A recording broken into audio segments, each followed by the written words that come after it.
Bismillahirrahmanirrahim. Assalamualaikum warahmatullahi wabarakatuh. Waalaikumsalam warahmatullahi wabarakatuh.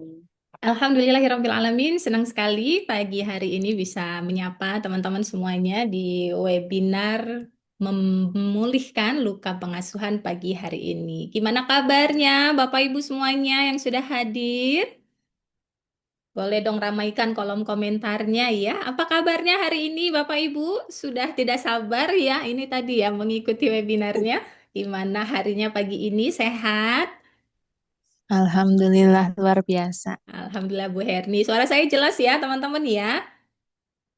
Oke, seberapa semangat nih teman-teman yang sudah hadir pagi ini ya? 1 sampai 10 semangatnya di level berapa ya? Seberapa semangat sih? Wah, 10 Belina hadir. Ya, semangat-semangat. Masya Allah. Alhamdulillah ya.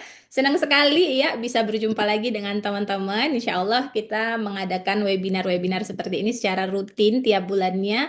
Dan juga kondisional ya. Kalau misalnya ada topik-topik yang menarik, kita juga adakan juga di minggu-minggu yang lapang. Ya, terima kasih untuk teman-teman semua yang sudah join pagi hari ini. Ya, semoga nanti apa yang kita sharingkan bisa bermanfaat dan membawa kebaikan yang banyak buat diri kita. Dari mana aja ini, Bapak Ibu? Ada yang dari Semarang? Saya di Semarang ini. Bapak Ibu dari mana ini? Sukabumi, Makassar, Lampung, wah, Aceh, Medan, halo, Medan, saya aslinya juga Medan, Bu Leni. Gorontalo, Padang, oke, ya. Kita mulai ya, Ibu-ibu, kita berdoa terlebih dahulu ya, Bapak Ibu. Kita awali dengan membaca basmalah. Bismillahirrahmanirrahim. Semoga forum kita diberkahi, diskusi kita berjalan lancar, dan apa yang kita harapkan di forum ini, di webinar ini bisa juga terwujudkan. Salam kenal semuanya, saya Sukma Diarti Pranginangin, saya seorang psikolog dan juga konsultan keluarga. Saat ini saya berdomisili di kota Semarang, ya. Aslinya dari Medan ya, tapi sekarang tinggalnya domisilinya di kota Medan. Salam kenal semuanya ya. Baik Ibu-ibu, pastinya sudah tidak sabar ya menunggu materi hari ini. Saya izin sambil share screen ya.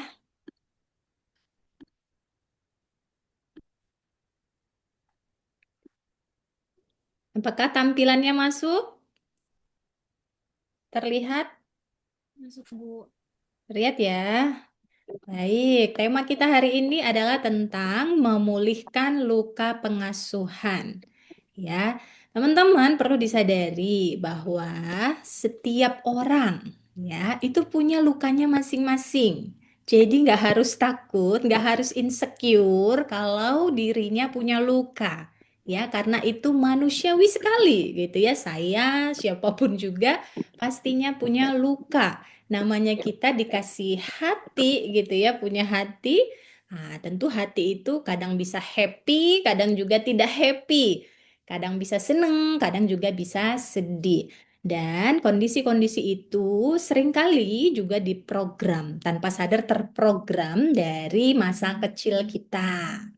Ya, dari pola-pola yang terbentuk dari kita kecil, dari apa yang kita lihat, dari apa yang kita dengar, dari apa yang kita rasakan, khususnya di 10 tahun pertama kehidupan. Ya, termasuk anak-anak kita sekarang nih. Ya, kalau yang sudah punya anak ya, 10 tahun pertama yang sering disebut dengan golden age itu menjadi masa pembentukan karakternya atau program bawah sadarnya. Dan itu nanti akan mempengaruhi pola perilakunya, kondisi emosinya, pola pikirnya. Nah, jadi mari kita gali bersama-sama ya, seperti apa itu luka pengasuhan? Apakah diri saya punya gitu ya? Pasti bertanya-tanya ya, saya termasuk luka yang mana gitu? Seberapa dalam luka yang saya punya? Mari kita belajar bareng-bareng ya. Semoga kalaupun kita masih ada luka ternyata di hati kita, bisa kita dengan sadar memulihkannya. Oke, salam kenal semuanya. Saya alumni dari Profesi Psikologi UGM. Kemudian S1-nya saya di USU karena aslinya Medan. Kemudian setelah menikah mengambil profesi di UGM karena pada saat itu bapak suami kebetulan berdinas di Jogja ya. Jadi ada kesempatan untuk menyambung cita-cita menjadi psikolog lulusan UGM ya. Alhamdulillah. Nah, profesi sehari-hari saya sebagai konselor keluarga ya, psikolog dan juga life coach juga menangani hipnoterapi ya. Nah, teman-teman, saya juga sudah menghadirkan beberapa buku solo ya. Di antaranya adalah Happiness at Work, Self Love dan juga Parenting School ya. Jadi perjalanan menulis ini juga berawal dari keresahan, keresahan sebagai ibu gitu ya. Dulu pengen belajar parenting ya. Kok dulu tuh marah-marah kalau nyubit sampai biru gitu ya. Pengen belajar parenting, tapi pada masa anak-anak saya masih balita, masih jarang sekali ada kelas-kelas seperti saat ini gitu ya. Sehingga pada saat itu ya udah karena latar belakang psikolog ya, jadi saya juga menekuni lebih dalam lagi bidang parenting karena diawali oleh keresahan atau kebutuhan diri sendiri dan pastinya banyak juga yang membutuhkannya. Nah, sambil belajar saya juga mengajar pada saat itu dan juga menulis karena waktu itu tahun berapa ya itu ya tahun 2016 2017 2019. Nah itu fasenya adalah lewat Kulwap. Jadi saya buat tulisan-tulisan lewat Kulwap, kuliah WhatsApp, dan kemudian dikumpulkan gitu ya pertanyaan dari ibu-ibu menjadi sebuah buku yang berjudul Parenting School. Nah teman-teman kalau mau kontak-kontak saya bisa ke Instagram saya @sukmadiarti_psikolog. Kalau belum follow boleh di follow sekarang. Sebelum lupa, dan juga untuk konten-konten edukasi kami ada di Instagram @psikolog_keluarga. Saya juga aktif di TikTok ya. Kalau teman-teman punya TikTok, saya sering live di TikTok. Bisa juga follow TikTok saya sama Sukmadiarti Psikolog. Oke, teman-teman sekalian, saya awali dengan sebuah pertanyaan dan teman-teman saya harap menjawab ya. Apa sih niat teman-teman hadir di webinar ini? Untuk dirinya. Pengen jadi diri yang bagaimana? Kok pengen ikut tema ini sih gitu ya? Memulihkan luka pengasuhan. Nah, apa niatnya ikut ini? Pengen jadi diri yang bagaimana? Pengen mengenali luka pengasuhannya, oke? Pengen sembuh dari luka, ingin pulih, oke. Pengen pulih, mudah marah dan sedih pada hal-hal kecil, Bu Rizky, ya. Pengen berhenti jadi ibu yang jahat. Oke, nah kalau sudah berhenti jadi ibu yang jahat, maka ibu jadi ibu yang bagaimana? Ayo, fokus. Ya, tolong saat menuliskan niat, teman-teman, fokuslah pada yang diinginkan. Menjadi ibu yang jahat, nah itu nanti ke program tuh di pikiran. Saya ibu yang jahat, saya ibu yang jahat. Nah, jadi nggak apa-apa, cari lawannya, lawan dari ibu yang jahat. Maka saya menjadi ibu yang bagaimana setelah ini? Jadi ibu yang bagaimana? Ayo. Ingin sembuh dari luka, lebih mengenal diri sendiri. Oke, Bu Maya, ibu yang baik, penuh kasih sayang, sabar ya. Seperti itu ya. Jadi teman-teman, ketika kita meluruskan niat kita, pastikan itu adalah yang kita inginkan. Jadi niat itu juga harus diperhatikan loh isi pikiran kita. Oh, kalau saya sudah sembuh dari luka, maka saya jadi orang yang bagaimana? Coba ditulis. Kalau teman-teman setelah hadir dari webinar ini pulih dari lukanya atau minimal tahu lukanya dan sadar untuk memulihkan, maka saya pengen jadi diri yang bagaimana? Pengen jadi diri yang bagaimana? Pengen jadi ibu yang bagaimana? Pengen jadi istri yang bagaimana? Bu Vera jadi orang yang tenang dan bahagia. Nah, seperti itu ya. Tergambar ya, teman-teman. Jadi pribadi yang tenang, pribadi yang bahagia. Oke, ya. Gimana rasanya ketika sudah menuliskan hasil yang diinginkan dengan cara yang lebih benar nih? Ketika teman-teman ini kan sudah versi yang baru nih tulisannya, positive thinking, jadi ibu yang baik. Apa rasanya? Halo? Apa rasanya ketika teman-teman sudah menuliskan niat yang benar? Rasanya apa di hatinya? Ayo coba. Dibanding dengan tulisan yang pertama tadi ya, pertama dengan yang saat ini sudah lebih benar, rasanya apa? Oke, rasanya tenang, plong, optimis, bahagia, positif, damai. Ah ya, saya langsung tervibrasi rasa damai dan senangnya teman-teman ya. Nah, energi itu menular ya. Jadi kalau tadi di awal kita nulis problema kita, ya, yang baca juga apa sesek gitu. Tapi ketika kita meluruskan niat kita, tahu hasil yang kita inginkan, itu belum terjadi, kita udah adem, betul? Betul nggak ya? Terasa bedanya, teman-teman coba. Terasa bedanya di awal ini? Betul ya, Bu Sinta ya? Terasa bedanya ya. Nah, jadi ketika berdoa, ketika meminta, ketika berniat, dicek betul-betul itu kenapa kadang kita disuruh nulis. Tulis niatnya, tulis impiannya, supaya kita tuh jadi bisa membaca, oh ini masih ada kalimat negatif nih, oh ini sebenarnya yang tidak saya inginkan. Maka kita bisa melatih pikiran kita, mengkondisikan apa yang sebenarnya kita mau. Oke, terima kasih teman-teman yang sudah merespon dengan sangat baik ya, sangat antusias. Saya senang sekali dari pertemuan awal teman-teman sudah bisa merasakan perbedaannya dan hasilnya tadi ya, belum mulai aja kita sudah merasa adem, optimis, happy ya. Masya Allah. Baik, kita lanjut ke pertanyaan berikutnya ya. Apa yang terlintas di pikiran teman-teman tentang luka pengasuhan? Luka pengasuhan itu adalah titik, titik, titik. Apa jawabannya? Apa yang terlintas di pikiran teman-teman ketika mendengar atau membaca tentang luka pengasuhan? Apapun yang membuat trauma, oke. Sakit hati di masa kecil, trauma yang dirasakan, yang membuat kita sedih, rasa takut, trauma, cemas, harus selalu memenuhi keinginan orang tua, oke, Bapak? Ya. Trauma yang dialami dari pengasuhan orang tua. Nah, ya, oke. Sekarang saya tanya, rasanya gimana ketika ketika menuliskan itu? Perasaannya apa? Bu Maya sedih, sedih. Rasanya apa? Ketika terlintas tentang luka pengasuhan, perasaan yang muncul di diri teman-teman tuh apa?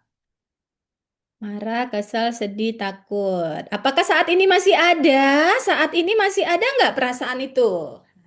Yang nulis sedih, takut, marah, sebel. Masih ada. Oke, bagus sekali. Jujur ya, jujur pada diri sendiri. Ini bukan tentang siapa-siapa. Ini tentang kita dengan diri kita. Oke, masih ada. Kalau diingat masih ada, bagus ya. Tandanya masih ada. Oke, kalau tahu masih ada, teman-teman mau pelihara atau mau dilepas? Atau mau dipulihkan? Masih sangat ingat, Bunda. Ya, kejadiannya itu kapan? Sekarang atau kemarin? Atau tahun lalu? Atau 10 tahun lalu? Atau 20 tahun lalu? Ya. Mau terus dibawa-bawa atau mau dilepas? Mau dipulihkan? Iya, tidak terjadi saat ini ya, tapi rasanya masih ada. Oke, itu yang disebut dengan trauma ataupun luka batin. Kejadiannya sudah berlalu sekian puluh tahun atau bahkan masih terjadi ya. Tapi saat ini kan tidak terjadi, betul? Saat ini terjadi nggak kejadian itu? Saat ini, di sini, saat ini terjadi nggak? Hmm? Tidak ya. Heeh. Tapi bayangannya muncul ya, rasanya masih ada ya. Oke. Nah, maka perasaannya inilah yang nanti dipulihkan. Ya, karena kejadiannya sudah berlalu, tapi rasanya masih ada. Rasanya masih tersisa, rasanya masih membekas. Inilah yang nanti kita pulihkan.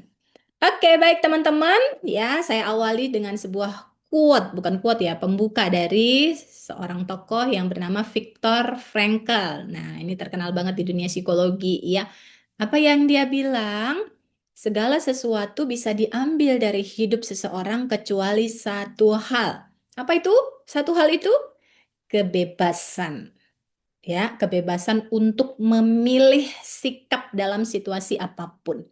Jadi kalau kita tahu kita masih punya luka, kita masih punya trauma, bahkan kita masih berinteraksi ya dengan orang tua atau dengan orang yang pernah meninggalkan luka di hati kita. Nah, kita punya pilihan nih teman-teman. Mau memilih menderita, terus memelihara luka, atau mau memilih pulih, berdamai, dan melepas. Ah, ya, jadi pilihan itu ada pada siapa sebenarnya? Ada pada orang di luar kita, mereka yang harus berubah, atau sebenarnya ada di diri kita? Pilihan itu ada di siapa sih? Hmm? Pilihan itu ada pada siapa? Kalau tahu nih, semua tadi udah jawab ya. Oh, ternyata saya masih punya luka. Dan bahkan orangnya masih terus menyakiti, gitu ya. Nah, pilihannya ada pada diri siapa? Pada mereka kah harus mereka berubah dulu atau sebenarnya pada diri kita? Kita yang punya kebebasan. Ya, pada diri kita sendiri. Setuju ya? Oke, nah dikisahkan Viktor Frankl ini pada zaman Nazi dulu ya, mereka itu ditangkap gitu ya, sekeluarga ditangkap, kemudian dikurung di kamp konsentrasi begitu ya. Nah, Viktor Frankl ini seorang profesor gitu ya, dan dia juga termasuk yang dikurung. Tapi di situ dengan dengan bijaknya dia melihat kok ada orang yang belum disiksa udah mati duluan di sana. Nah, ya, belum datang jadwal siksaan untuk dia gitu ya. Dia udah mati duluan nih orangnya gitu.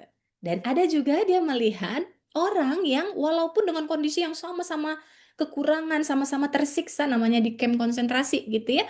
Tapi ketika dia punya sedikit roti gitu ya, dia mau berbagi. Hmm. Dia mau berbagi. Walaupun dia juga kekurangan, kekurangan makanan, kekurangan tenaga, kekurangan tempat dan lain-lain, tapi dia melihat itu. Nah, si Viktor Franklnya melihat itu.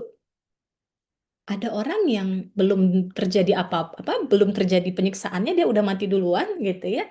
Udah putus asa berarti kan. Ah, tapi ada orang yang walaupun dalam kondisi tersiksa, dia mau berbagi, mau melayani, mau memberi, mau berkontribusi. Dan ternyata di situ dia jadikan medan medan penelitian jadinya. Jadi lebih bermakna gitu ya hidupnya walaupun di konsentrasi di camp itu ya. Ada tujuan, ada niat, ada kesadaran, ada pilihan. Begitupun hidup kita. Nah, jadi ketika dia melihat, oh orang yang tersiksa tapi dia tetap berbagi, itu punya kualitas hidup yang lebih lebih sehat, walaupun dia di kondisi yang sama itu semuanya. Dan begitu juga kita ya teman-teman, walaupun kita punya masa lalu, orang tua, lingkungan yang tidak ideal, ya tidak ideal gitu, tapi kita punya kebebasan untuk memilih. Apakah kita mau sama seperti mereka? Nggak ada bedanya gitu ya. Mereka marah, kita marah-marah juga. Mereka mengabaikan kita dulu waktu kecil orang tua. Sekarang kita pun mengabaikan mereka. Apa bedanya? Gitu. Kita bisa memilih mau seperti itu atau mau berbeda. Oke? Nah, maka kembali pilihannya pada kita. Mau terus memelihara luka kita dan menyimpan rasa sakit itu, atau sekarang mau memilih pulih dan melepasnya sehingga bisa jadi diri kita yang terbaik. Pilihannya ada pada diri kita sendiri. Setuju ya? Oke, nah apa luka pemusuhan? Luka psikologis adalah kondisi mental yang menghambat kemampuan seseorang untuk bertumbuh dan berkembang. Nah, ini disampaikan oleh pakar trauma ya, Dokter Gabor Mate gitu ya. Dia bilang trauma atau disebut juga inner child atau disebut juga dengan luka pengasuhan itu adalah kondisi mental kita. Mental itu apa? Pikiran, perasaan yang menghambat kita untuk bertumbuh ataupun berkembang. Nah, ya. Dah dari mana asalnya trauma itu? Nah, asalnya teman-teman adalah karena kebutuhan emosional kita di waktu kecil tidak terpenuhi. Apa itu kebutuhan masa kecil kita? Ya, kita pengennya rasa aman, pengennya dilindungi, pengennya diterima, pengennya kalau kita sedih ya dipeluk, dipuk-puk, pengennya kalau kita berbuat kebaikan diapresiasi. Tapi ternyata ada kondisi-kondisi di mana kita nggak dapat itu, gitu. Ya, saya mau sharing juga nih, pengalaman saya juga pernah mengalami itu, gitu. Dan belakangan kan baru disadari ya. Apa itu? Nah, yang saya ingat ini ya, dulu saya masuk ke apresiasi nih. Waktu saya udah remaja sebenarnya ya, saya ingat saya mau berinisiatif nih, mau cuci piring. Kan kami ada yang bantu ya di rumah, ada yang bantuin. Nah, suatu hari karena saya sedang longgar, saya pengen bantuin nih cuci piring di dapur gitu kan. Cek cek cek cek cek cek cek. Sudah saya bersihin, tahu-tahu ibu saya datang. Datang terus bilang gini, kakak udah nggak usah dibersihin, biar bude aja yang ngebersihin. Kakak belajar aja. Jadi efeknya apa? Ya mungkin maksud ibu saya tuh bagus ya. Wong udah ada yang kerja, nanti biar yang kerja aja yang ngerjain gitu. Kakak udah belajar aja gitu ya. Nggak usah repot-repot. Di satu sisi menurut ibu saya itu bagus gitu ya. Ya kan? Tapi bagi saya ini lagi mencoba berinisiatif. Ya kan? Pengen melakukan kebaikan, tapi mama saya responnya menyakitkan gitu. Malah kebaikan yang tadi saya lakukan nih, saya bersih-bersih, tidak diapresiasi, tidak dihargai. Dan belakangan ternyata jadi trauma tuh. Saya terasa traumanya itu ketika udah nikah. Pokoknya kalau yang berkaitan dengan urusan dapur, saya nggak mau gitu. Berat banget rasanya mau nyuci piring. Ya, waktu di awal-awal nikah tuh, aduh, mau nyuci piring itu ya, padahal cuma berdua kan suami aja. Tapi rasanya tuh berat banget. Ternyata beratnya itu berasal dari penolakan orang tua. Yang dibutuhkan anak ketika dia berinisiatif adalah apresiasi dari orang tuanya. Tapi si orang tua tidak memahami kan, maksudnya ya namanya orang tua kita terbatas ya. Responnya malah menyakitkan. Jadi itu yang disebut trauma. Karena respon orang tua tidak seperti yang saya harapkan, saya merasa sakit. Sehingga terkorelasi sekarang nyuci piring, urusan dapur itu sesuatu yang menyakitkan. Makanya saya jadinya terorientasi ke karir aja gitu. Urusan dapur, masak memasak, bersih-bersih itu menjadi sesuatu yang berat buat saya. Oke. Nah, ya kan? Nah, ketika kita sudah belajar, kan kita kemudian jadi tahu ya, oh ternyata saya ada luka di area tersebut. Nah, maka itu yang kemudian perlu untuk kita maknai ulang. Akhirnya sekarang saya sudah lebih rajin gitu ya nyuci piringnya karena saya mengubah maknanya. Kalau dulu mungkin tanpa sadar itu ya, luka pengasuhan itu tanpa kita sadari. Maksud orang tua kita mah baik-baik aja gitu. Tapi kita memaknainya pada saat itu kok aku ditolak ya berbuat baik. Aku inisiatif loh, tapi kok gini ya. Nah, jadinya inisiatifnya jadi berkurang. Iya kan? Nah, jadi saat ini saya sudah memaknai ulang bahwa nyuci piring, saya maknai sebagai proses detoksifikasi.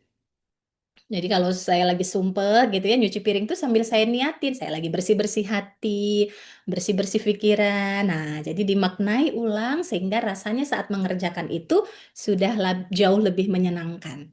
Nah, jadi teman-teman sadari luka teman-teman tuh di area apa, ya. Nah, jadi ada kebutuhan yang tidak terpenuhi di sana. Ya, kemudian tadi dikaitkan lagi dengan dibanding-bandingkan. Nah, kemarin saya sudah berinisiatif tuh ya nyuci piring. Tapi saat ada pertemuan keluarga, misal kita bertamu nih ke rumah keluarga lain, itu anak ceweknya inisiatif gitu ya, nyuguhi minum dan lain-lain. Nah, kemudian saya disinggung tuh. Tuh Kak, lihat tuh dia dia inisiatif tuh loh, walaupun dia anak cewek satu-satunya kayak kakak, tapi dia inisiatif tuh. Ternyata ada lukanya. Ih, sebel deh. Kemarin kita inisiatif nggak diapresiasi. Sekarang giliran ngelihat anak orang dibanding-bandingin. Ternyata ada sebel yang tersimpan di hati kita. Nah, jadi orang tua ya, halo ya teman-teman, dalam mindsetnya orang tua, ketika dia membandingkan anaknya dengan anak lain, dia anggap itu sebagai cara memotivasi anak dengan harapan ketika anaknya dibandingkan atau disuruh melihat sosok lain, anaknya jadi termotivasi. Itu yang ada dalam pikiran orang tua, ya. Mungkin kita juga yang sudah jadi orang tua berpikir begitu. Saya juga begitu gitu kan dulu. Ya, tapi ketika ditanya karena saya menangani konseling anak-anak juga ya di salah satu sekolah di Semarang, jadinya kan saya dengar ya dari versi-versi anak. Sebel bu, ayah saya itu bandingin dengan ini lain, anak lain, atau dengan kakak saya, rasanya sakit hati. Oh, Jadi saya juga banyak dapat insight kan ketika mendengar saat sesi konseling anak. Oh, ternyata yang menurut orang tua membandingkan itu bisa memotivasi, tidak sama sekali gitu ya. Yang ada bikin anak jadi sakit hati. Karena apa? Masuk ke area penerimaan. Dia merasa tidak diterima. Cinta tanpa syaratnya tidak terpenuhi. Nah, tapi orang tua tentu tidak menyadari hal itu ya, teman-teman ya, sama seperti yang saya rasakan itu. Orang tua tidak menyadari itu, ya. Tapi ternyata anak terluka. Oke, maka dari situ ya, kita lihat nih apa jenis luka pengasuhan yang kita punya dan apakah kita sudah menurunkannya kepada anak kita juga dan tidak apa-apa. Oke, kita kenali dulu. Nah, yang pertama adalah luka penolakan. Merasa tidak diinginkan, merasa tidak diterima apa adanya, merasa ditolak. Itu menyakitkan ya. Ya, merasa ditolak gitu ya. Apa contohnya? Orang tua sering mengkritik, membandingkan, merendahkan anaknya. Nah, yang merendahkan itu contohnya apa? Misal kita berkata, eh, apa tanda petik ya, misalnya lagi ngajarin anak, bilang anaknya karena nggak mudeng-mudeng bilang tidak pintar, lawannya tidak pintar, tapi dengan penggunaan kata yang sebaliknya, bodoh atau goblok gitu misalnya. Nah, ini sempat nih saya dapat dari klien anak yang saya tangani gitu ya. Nah, dia bilang sakit hati banget ketika ayahnya pas dia lagi belajar dia nggak bisa ayahnya mengucapkan kata tersebut. Nah, membekas banget tuh gitu ya. Jadi hindari ya. Efeknya apa? Anak yang merasa ditolak, dia merasa tidak layak dicintai, takut ditolak, sulit percaya diri. Ya, tidak pernah didengar, ya. Oke, kemudian luka pengabaian. Apa itu? Anak merasa sendiri dan ditinggalkan. Ya, tidak ditemani atau ditinggal saat anak butuh kehadiran orang tua. Ya, kenapa orang tuanya terlalu sibuk? Saya juga pernah nih. Ya, waktu itu, waktu SD nih, SD akhir sanah kalau sekarang bilangnya. Jadi mau wisudaan gitu kan. Jadi saya ditemenin nenek. Saya kan maunya sama orang tua ya, tapi entah kenapa waktu itu kayaknya orang tua saya lagi di Bali gitu. Ayah lagi dinas, kemudian ibu ikut menemani ke Bali. Jadinya kita ditinggal deh, ditemani sama nenek. Jadi momen-momen momen istimewa kan wisuda itu kan momen istimewa ya. Momen istimewa ya, pengennya kan kita didampingi orang tua ya, ini malah didampingi nenek. Tuh ya ekspresinya masih sebel ya. Nah, jadi merasa sedih karena orang tua terlalu sibuk gitu ya. Nah, kemudian apa efeknya kalau itu masih ada? Kita jadi ketergantungan emosional pada orang lain, takut kesepian, mudah panik saat merasa kehilangan, merasa cemas dalam relasi. Ini juga khususnya misal sering apa ya gonta-ganti pengasuh, ya kan? Nah, itu juga bisa. Atau anak yang merasa sendiri ataupun ditinggalkan, misalnya banyak dititipin ke budenya ataupun ke orang lain dibanding orang tuanya, sehingga ada kecemasan ketika menjalani relasi, takut ditinggalkan juga. Ya. Kemudian luka penghinaan, ya, anak merasa direndahkan atau dipermalukan di depan umum, gitu ya, sering marahi, ya.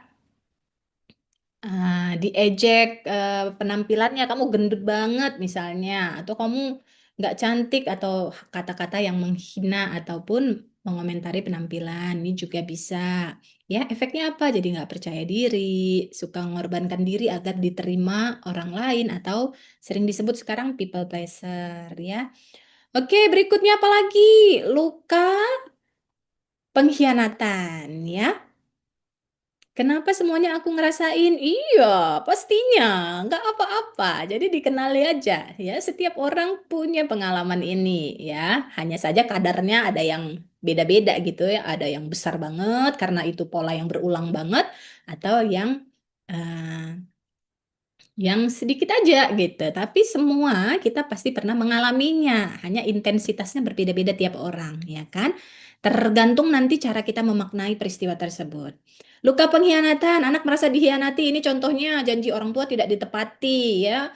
Udah bilang mau jalan-jalan, gak jadi-jadi gitu ya. Atau disakiti oleh orang yang dipercaya, ya. Misalnya udah bangga banget sama ayahnya, tahu-tahu ayahnya ada melakukan perselingkuhan, atau ibunya yang melakukan perselingkuhan, atau orang tua yang tidak konsisten, hari ini bilangnya nggak boleh, besok bilangnya boleh, hari ini boleh, besok bilang nggak boleh.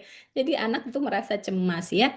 Efeknya apa? Sulit percaya pada orang lain. Nah, jadi kalau teman-teman mengalami trust issue, ini diantara sebabnya ya, cenderung ingin mengontrol atau jadi posesif kalau punya pasangan. Nah, ya, atau kalau punya teman, pokoknya nggak boleh kemana-mana. Nah, ya ini juga sering muncul nih. Beberapa klien bilang di awal pernikahan atau yang mau menikah dia sudah menguatkan ke pasangan. Pokoknya saya akan memaafkanmu kecuali satu, kecuali perselingkuhan. Nah, karena dia masih punya trauma, itu menjadi penekanan baginya.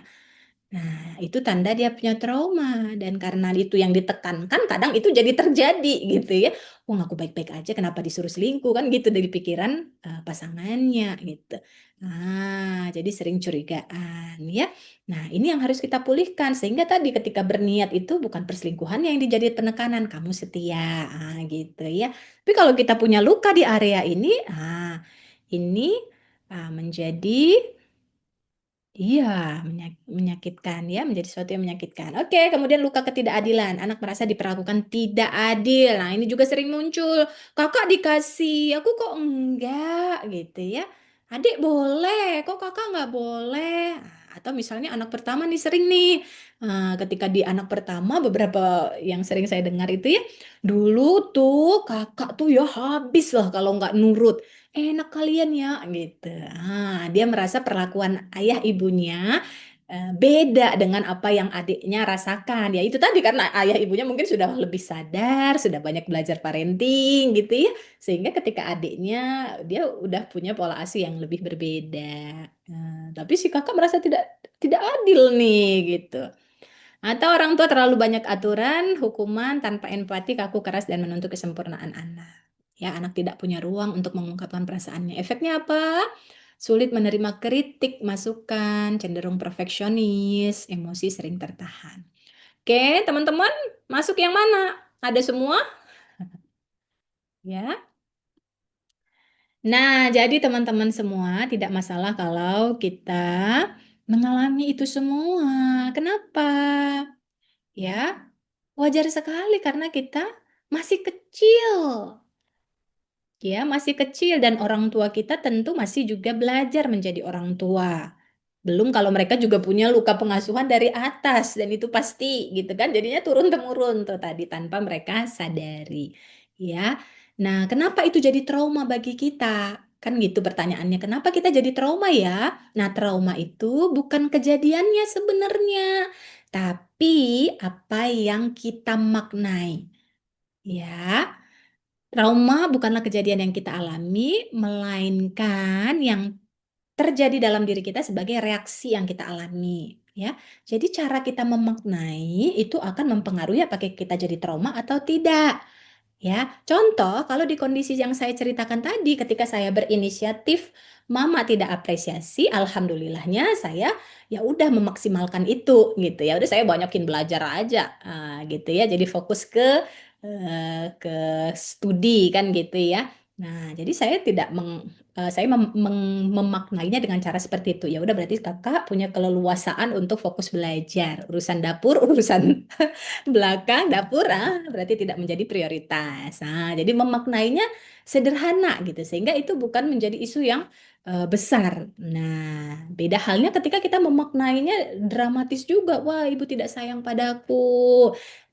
Aku tidak dicintai. Nah, itu yang kemudian bisa menimbulkan trauma yang besar. Contoh lagi, nah, jadi poinnya ada di cara kita memaknai atau apa yang muncul di pikiran kita pada saat itu. Contoh ketika saya juga udah apa nih ya, udah kuliah gitu ya. Nah, ayah menjanjikan tuh kakak nanti dibeliin mobil ya, gitu kan. Tapi nggak jadi-jadi nih, ya kan nggak jadi-jadi dibelikin. Nah, maka saya bertekad nih karena udah dijanjiin ya kan, kakak udah ditawar-tawarin gitu kan, kakak maunya baru, ya kan. Ayah mampunya barangkali pada saat itu second, tapi kan kita nggak ngerti kondisi keuangan orang tua ya. Nah, pokoknya nggak jadi aja. Jadi ketika itu saya memaknainya, oh ya udah, kalau ayah nggak bisa yang nggak beliin, ya udah nanti kakak di masa depan beli mobil sendiri. Itu cara memaknai yang positif gitu. Jadi bukan jadi marah, bukan jadi kecewa yang besar, tetapi jadi Goals. Jadi goals. Ya, jadi tujuan baru. Oke, kalau ayah nggak bisa, nanti kakak bisa dengan usaha kakak sendiri. Jadi motivasi. Ya, banyak yang seperti itu gitu ya. Jadi tergantung memang dari cara kita memaknai peristiwa. Dan kira-kira bisa nggak kalau sekarang kita maknai ulang, teman-teman? Ya. Bisa nggak kira-kira kita memaknai ulang peristiwa-peristiwa yang kita sebut trauma itu? Ya, karena ketika kita maknai ulang, terjadi perubahan pada pola pikir kita, maka perasaan kita juga akan berubah. Ya, apa yang kemudian menyebabkan itu jadi trauma? Karena cara kita meresponnya belum tepat. Ya, apa respon kita? Kita lawan. Jadi biasanya anak-anak bermasalah itu, karena dia melawan emosinya. Contoh, dia sering dibanding-bandingkan, ya. Dia melawan, melawannya apa? Ya, dia misalnya jadi nakal di luar gitu ya, cari masalah aja di luar. Nah, sebenarnya itu bentuk dia cari perhatian. Atau ada anak lain yang jadi nge-freeze, ditekan emosinya, jadi sering sakit-sakitan, dipendem ya. Kemudian ada juga yang flight. Kalau saya tadi kecenderungannya flight gitu, mengalihkan dengan prestasi. Ini juga. Nah, tapi yang benar apa? Ya, yang benar, teman-teman, kalau kita mengalami emosi tertentu, kita perlu menyadari terlebih dahulu bahwa emosi itu ada dan nggak apa-apa. Oke, jadi wajar banget kalau kita masih punya trauma atau mengalami kondisi yang nggak oke dan kita merasa nggak baik-baik aja, itu wajar banget. Yang perlu kita lakukan adalah menyadari dulu.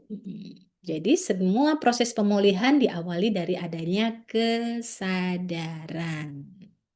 Ya. Nah, adanya kesadaran. Jadi emosi itu bukan untuk dilawan dengan marah-marah, ya, bukan ditekan juga, nggak baik karena dipendam itu nanti bisa meluap lebih besar, atau tidak juga dengan dialihkan. Yang perlu kita lakukan, teman-teman, adalah mindful. Nah, ya, menyadari bahwa kita punya luka dan sadar untuk memulihkannya. Nah, teman-teman sekalian, apa dampaknya kalau kita masih punya luka pengasuhan? Ya, apa dampaknya, teman-teman? Dampaknya adalah pada cara kita merespon di saat ini. Ya, coba teman-teman silahkan tulis dari luka pengasuhan yang pernah teman-teman alami. Apa dampaknya ke sikap ataupun cara teman-teman merespon pasangannya, merespon temennya, merespon pekerjaannya, merespon anaknya saat ini. Apa? Yang teman-teman ingat, misal kalau ada kondisi yang nggak ideal, respon teman-teman biasanya gimana sekarang? Jadi nggak enakan, jadi lebih protektif, ya. Jadi mudah marah, oke. Kecewa, protek, mudah tersinggung. Mhm. Jadi nggak percaya diri, sensitif, takut mengambil keputusan, ya. Suka kecil hati ataupun minder. Ya, jadi sensitif banget. Oke, ya. Jadi kejadian itu akan mempengaruhi cara kita merespon. Ya, jadinya terlalu keras, standarnya terlalu tinggi. Karena apa? Karena kejadian-kejadian yang pernah kita alami di masa lalu. Respon itu apa sih? Respon itu pola pikir, ya. Kita berpikir bahwa kita nggak berharga, itu respon. Ya, takut salah itu respon. Akhirnya kan nggak bertindak kita. Kalau kita masih punya trauma, itu cara kita merespon kan jadi nggak tepat. Misal anak kita buat kesalahan, harusnya kita meluruskan, ya, membantu, ya kan? Tapi kok respon kita ketika anak kita salah, kita marah-marah, ya, kita label dia, kita tuntut dia harusnya sempurna, ya kan? Respon-respon yang tidak tepat inilah yang menjadi buah dari masih adanya trauma ataupun luka. Jadi responnya nggak ideal gitu. Harusnya di masa dewasa kita nggak tantrum lagi, ya kan? Tapi kok sekarang masih tantrum ya, gitu. Nah, karena itu tadi, karena masih ada kecemasan, ketakutan, rasa bersalah, luka. Akhirnya apa? Hasilnya kita nggak jauh beda dari orang tua kita dulu, ya kan? Hasilnya kita nggak jauh beda dari orang tua kita dulu. Dulu kita nggak suka dimarahi, sekarang kita marahin juga. Hasilnya ya anak kita juga mengalami hal yang sama dengan yang kita alami dulu. Ya, nah maka dari itu apa yang perlu diperbaiki teman-teman? Apa yang perlu diperbaiki? Hmm? Supaya hasilnya berbeda, apa yang perlu diperbaiki? Apa yang perlu diperbaiki dari diri kita? Respon ya, betul banget ya. Pola pikir, respon, dan kemudian tentu saja emosinya. Emosi kita yang perlu kita perbaiki. Kalau ternyata masih ada luka dan ternyata luka itu kan mempengaruhi respon kita ya, jadi emosional, jadi sensitif, ya. Jadi cara memaknainya itu seperti misalnya tangan kita, teman-teman, ada luka. Kalau tangan kita ada luka, kira-kira respon kita kepada orang yang mau mendekat bagaimana? Ya, misal tangan kita habis tergores nih, lukanya dalam, masih basah. Respon kita kalau ada orang yang mau mendekat gimana? Misalnya ada orang yang mau menyapa kita, berinteraksi dengan kita, ya, atau kita mau melakukan sesuatu deh dengan tangan terluka, kira-kira gimana respon kita? Menghindar, jadi berhati-hati, mencegah gitu ya. Kalau mau bertindak dengan tangan terluka, kira-kira bisa nggak? Apa responnya? Kalau kita ada tugas nih, harus nyuci piring, nyuci baju, tangan kita masih terluka, kira-kira kita kerjain nggak? Nggak bisa. Ah, ini yang disebut dengan menunda-nunda itu tuh. Nah, kalau dengan diri sendiri, kita jadi suka menunda-nunda. Ya kan, nggak berani ngambil keputusan. Harusnya mengerjakan, tapi kita nggak kerjain-kerjain. Karena kita tahu kita masih punya luka, kan sakit kalau ngerjain, kan gitu ya. Nah, kalau berinteraksi dengan orang lain, kita jadi menghindar karena masih punya luka. Atau kita jadi sensitif, orang baru lewat aja kita udah sensitif. Dia kok nggak ngeliat saya ya? Nah, dia kok nggak balas pesan saya ya? Ya, kita jadi sedemikian sensitif. Di pasangan kok nggak balas-balas WA saya? Jadi cemas kalau interaksi dengan orang lain. Ah, efeknya kan seperti itu ya. Nah, maka dari itu teman-teman lukanya perlu diobati. Jadi Stephen Covey bilang hidup ini berisi 10% apa yang terjadi pada kita, 90% lainnya adalah cara kita merespon kejadian tersebut. Jadi ketika responnya sudah berhasil teman-teman perbaiki, maka hasilnya akan secara signifikan membaik. Ya. Responnya diperbaiki. Respon tadi apa? Pola pikir, kondisi emosi, kalau ada luka ya dipulihkan, ya kan? Sama perilaku. Ini semua ada di dalam diri, dalam kendali kita. Jadi fokusnya bukan mengubah orang lain, bukan mengubah orang tuanya, bukan mengubah mertuanya, bukan mengubah pasangannya, bukan mengubah anaknya dong, tapi mengubah apa? Mengubah apa yang ada pada diri. Ya, itu disebut respon tadi. Apa? Pola pikir kita, kondisi emosional kita, dan cara kita berperilaku, ucapannya, keputusannya, tindakannya. Nah, itu yang kita perbaiki. Bisa nggak kalau kita memperbaiki itu? Lebih mudah mana? Mengubah orang lain atau mengubah diri sendiri? Lebih mudah mana? Ayo.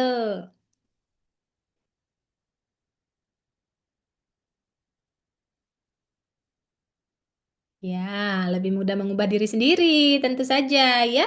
Nah, maka dari itu Jack Canfield bilang ya, kita bertanggung jawab 100% atas hasil yang kita peroleh dalam hidup ini. Jadi kalau tahu kita punya luka, 100% tanggung jawab kita sendiri untuk memulihkannya. Jadi jangan sibuk mengubah orang lain, tapi sibuklah memperbaiki diri kita sendiri ya. Kan yang tahu punya luka kan kita nih, walaupun tadi penyebabnya orang lain, penyebabnya orang tua, penyebabnya pasangan.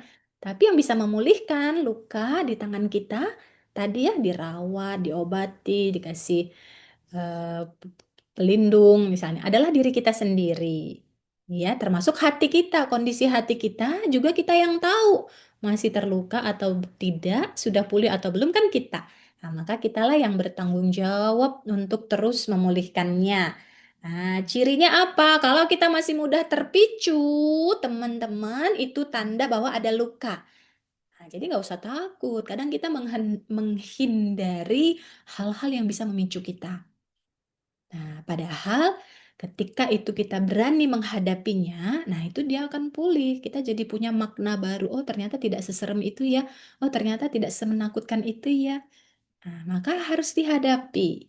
Oke. Nah, dari sini kita belajar ya, tidak ada ruang untuk menyalahkan baik orang tua atas keterbatasan mereka dulu, ya, karena kita tahu ya luka pengasuhan itu kan turun temurun gitu. Mereka berlaku begitu juga karena di atasnya mereka juga begitu, ya kan? Bukan maunya mereka juga, kadang sadar tidak sadar.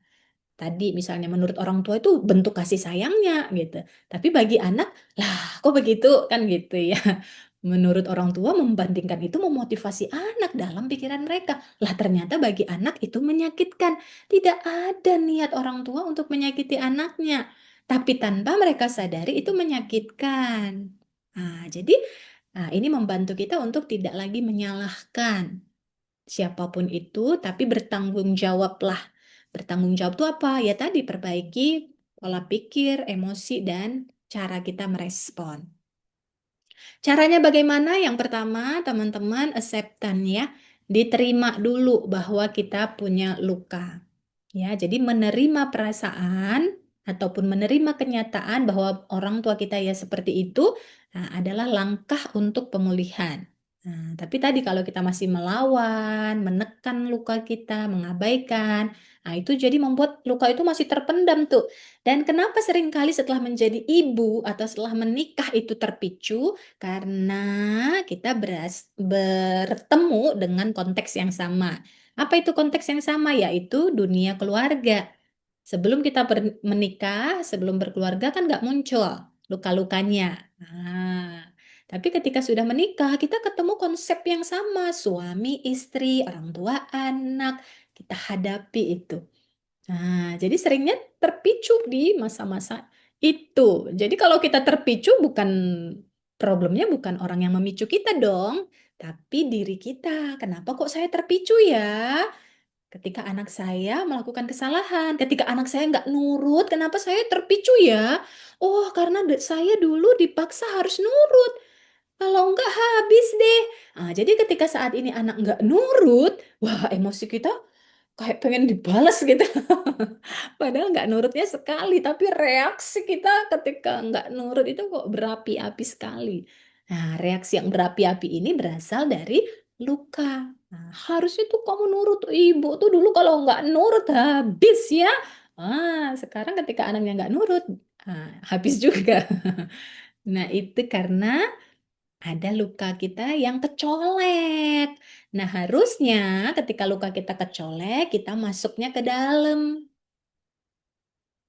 Mereka itu hanya sebagai cermin yang memantulkan kondisi kita. Ya, tentu saja ya sakit banget ya Bu Rizky.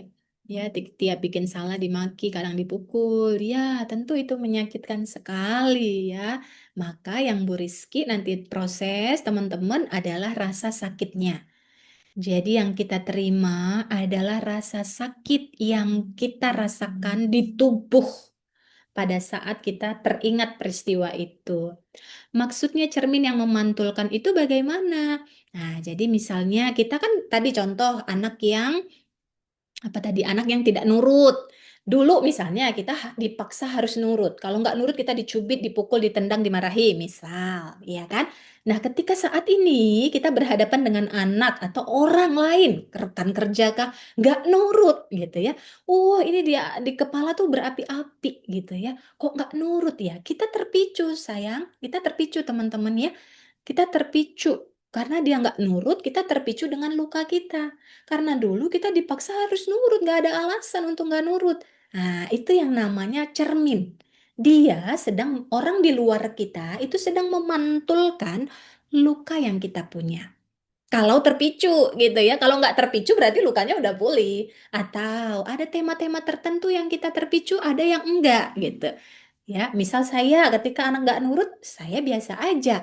Tapi bagi ibu lain, ada yang ketika anaknya nggak nurut, ya itu tadi. Habislah anaknya kan gitu ya. Kalau saya, luka saya cenderungnya ke area penolakan. Misal ketika anak saya buatin makanan, dia tolak gitu ya. Saya sedih, saya kepicu. Luka saya di seputar area penolakan. Ya, maka kalau saya ingin pulih, saya terima dong bahwa saya gampang nih kepicu di area di mana saya merasa apa yang saya beri ditolak. Kan? Maka saya acceptance. Jadi acceptance-nya diri kita. Pemicunya, iya. Pemicunya dari luar.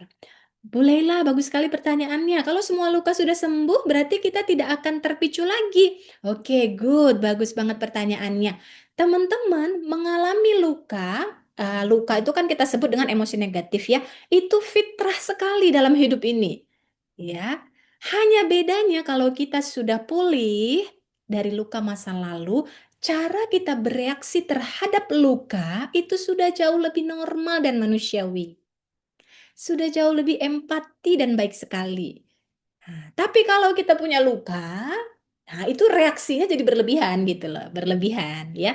Tapi kalau lukanya udah dipulihkan, reaksi kita jauh lebih terkendali. Ini bedanya nanti. Bukan berarti kita nggak pernah kepicu lagi, tentu terpicu dong gitu ya. Misal pasangan kita buat salah, masa nggak terpicu? Atau rekan kerja kita, atau anak kita tetap terpicu, hanya saja reaksinya sudah jauh lebih terkendali. Kalaupun marah, kepicu marah, marahnya sudah jauh lebih elegan. Kalaupun sedih, sedihnya sudah jauh lebih terkendali, nggak berlarut-larut. Kalaupun takut, takutnya jauh lebih terkendali. Begitu ya. Jadi perbedaannya nanti pada cara kita merespon sudah jauh lebih terkendali. Nah, bedanya kalau kita punya trauma atau luka yang belum selesai, itu nggak terkendali, teman-teman. Ya, kenapa misalnya kita sering lihat di berita, ya, ada sampai ya tadi emosional, bakar-bakaran atau bunuh-bunuhan atau menyakiti, meninggalkan dan lain-lain. Ya, respon-respon yang secara dewasa kayaknya itu nggak patut deh dilakukan. Tapi kok dilakukan, nah itu tadi itu respon tidak terkendali. Nah, tapi kalau kita sudah memulihkan luka kita, respon kita jauh lebih terkendali, nggak berlarut-larut. Oke? Yang kedua apa? Sudah diterima, memaafkan. Jadi cara untuk melupakan luka kita adalah dengan memaafkan rasa sakitnya. Memaafkan orang tua, memaafkan orang-orang yang terkait, termasuk memaafkan diri sendiri yang sudah membawa luka itu berlarut-larut. Nah, cara memaafkan, karena banyak orang berpikir dia sudah memaafkan, tapi dia masih terpicu nih. Nah, berarti belum tuntas. Ya, betul sekali Bu Vera. Ya, memaafkan itu kadang masih susah. Jadi memaafkan itu idealnya ya dilakukan ketika rasa sakitnya muncul. Nah, jadi ketika kita terpicu, itu tadi kenapa jadi cerminnya itu bagus banget. Ketika kita terpicu oleh anak kita, misalnya, sebenarnya lukanya berasal dari luka masa lalu kita. Hanya saja yang memicu anak kita nih di tema yang sejenis. Misal tadi tema penolakan atau tema eh, apa tema tidak nurut, tema-tema keuangan misalnya. Nah, jadi ketika kita terpicu, itu penting sekali untuk kita ngambil jeda untuk memulihkan sampai lukanya reda. Nah, jadi untuk memaafkan yang benar itu dilakukan pada saat emosinya kepicu. Nah, disitulah teman-teman melakukan pemaafan sampai terasa lega. Ya, baru masuk ke tahap 3 yang disebut dengan melepaskan ataupun letting go. Ya, jadi sudah diterima harus dilepaskan lagi. Ya, kita tahu kita terluka, lalu kita lepaskan karena kita tahu itu semua tidak nyata saat ini. Oke, kita praktekkan ya supaya teman-teman tahu seperti apa sih maksudnya dari menerima, memaafkan, dan melepaskan tadi. Bersedia teman-teman? Saya bantu untuk praktek terapi luka pengasuhannya.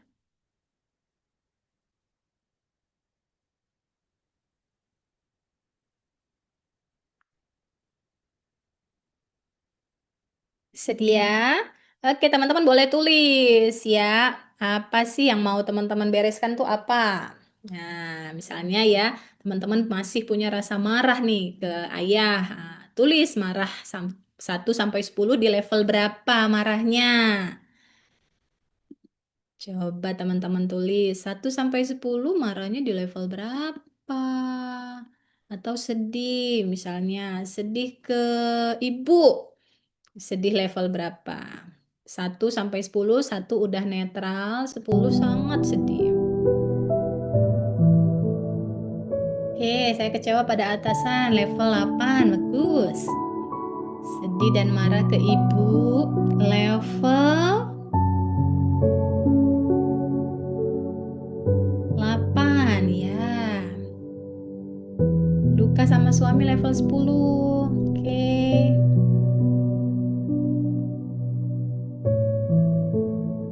Sedih sama ayah level 6. Ya, jadi dikenali ya. Jadi angka ini alhamdulillah Bu Iis sudah tidak marah lagi sama Bapak. Ya, alhamdulillah. Oke, jadi dikenali ya, atau mungkin ke anak, mungkin ada rasa bersalah, atau ke ibu, ke ayah, ke mertua. Level 8 luka pengabaian, kecewa sama ortu. Oke. Ya, kalau sama ortu sudah sembuh. Bentar.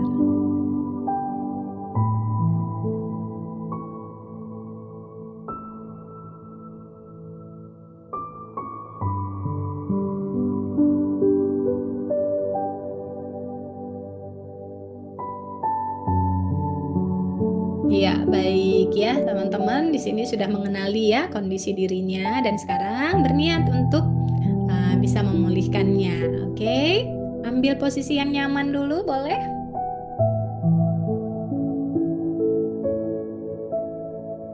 Teman-teman ambil posisi yang nyaman, boleh pejamkan mata.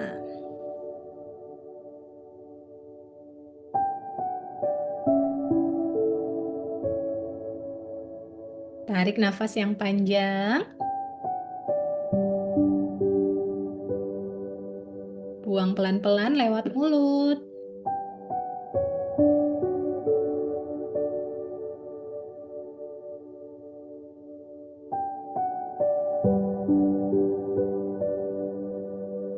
Sebentar ya teman-teman ya.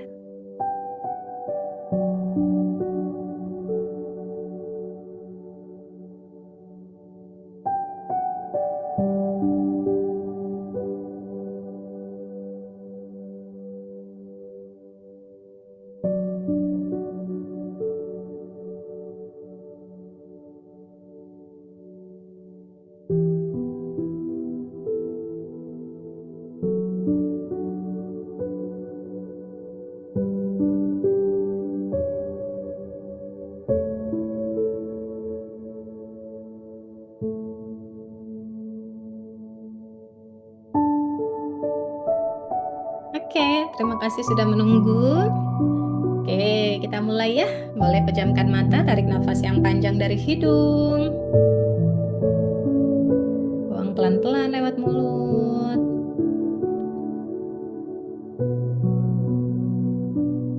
Tarik nafas lebih panjang, rasakan pada saat menarik nafas, alirkan rasa syukurnya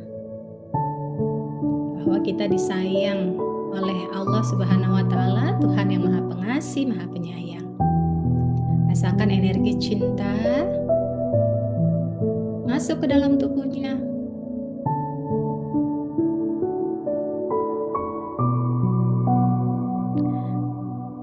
Oke, bagi yang muslim boleh libatkan Allah ya. Istighfar 3 kali. Astagfirullahalazim, astagfirullahalazim, astagfirullahalazim. Baca ta'awuz, a'udzubillahi minasyaitonirrajim, bismillahirrahmanirrahim. Niatkan ya teman-teman, berdamai dengan diri sendiri dan apapun peristiwa yang pernah terjadi di hidupnya. Ya, mensucikan jiwa, ya. Untuk siapa? Untuk kita dong. Untuk hidup yang lebih damai ke depan. Bersedia? Bersedia ya? Oke, nah sekarang teman-teman boleh izinkan hadir. Kalau di hatinya masih ada yang mengganjal, apakah itu dari orang tuanya dulu, atau mungkin dari pasangan, atau tadi yang dengan atasan. Kadang atasan itu mencerminkan figur otoritas. Figur otoritas itu apa? Orang tua. Ya, jadi segala hal yang kadang masih memicu emosi kita, berasal dari pengalaman-pengalaman masa kecil yang tadi mungkin sudah tidak disadari. Oke, jadi silahkan izinkan hadir ketika teman-teman mengingat masa kecilnya, masa lalunya, kondisi orang tuanya, ataupun hidupnya yang saat ini. Kalau masih ada yang memicu emosi teman-teman, bisakah diizinkan? Bisakah diakui memang ada lukanya? Memang masih ada rasa sedihnya, rasa sakitnya. Cukup dihadirkan aja. Dikasih ruang untuk perasaan itu hadir, boleh nggak? Kalau sedih nggak apa-apa. Kalau marah, kesel, kecewa, boleh. Bisakah diizinkan? Wajar nggak merasakan itu?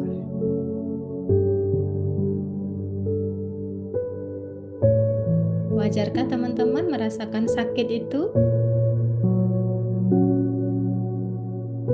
Merasa sedih itu, rasa marah itu wajar?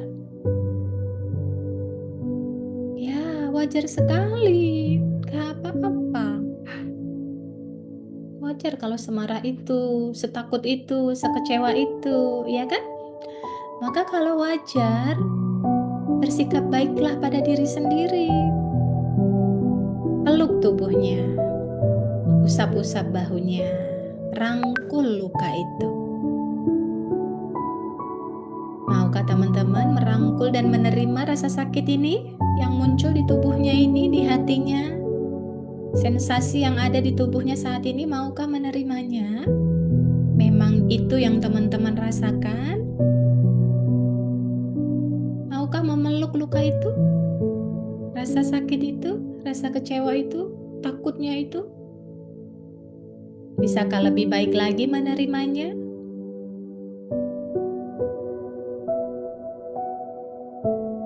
Ini yang disebut dengan acceptance tadi. Tahap pertama, kita menerima dulu. Memang itu yang kita rasakan. Gak apa-apa, ya. Nah, jadi ketika kita menerima perasaan kita, tidak melawannya, tidak menolaknya, tidak mengabaikannya, perasaannya jadi enak. Gak apa-apa nangis, boleh dong. Kan dia lagi terurai. Nah, izinkan. Kalau mau nangis ya nggak apa-apa. Kenapa perlu bertanya? Berarti, nah itu tadi kita keras banget ke diri sendiri. Seolah kita harus selalu kuat. Padahal nangis nggak apa-apa gitu ya. Boleh. Oke, dan sekarang maukah teman-teman memaafkan dirinya? Tanyakan pada dirinya, maukah teman-teman memaafkan diri sendiri yang sudah memendam semua ini? Yang tanpa sadar memelihara rasa sakit ini? Maukah teman-teman memaafkan dirinya?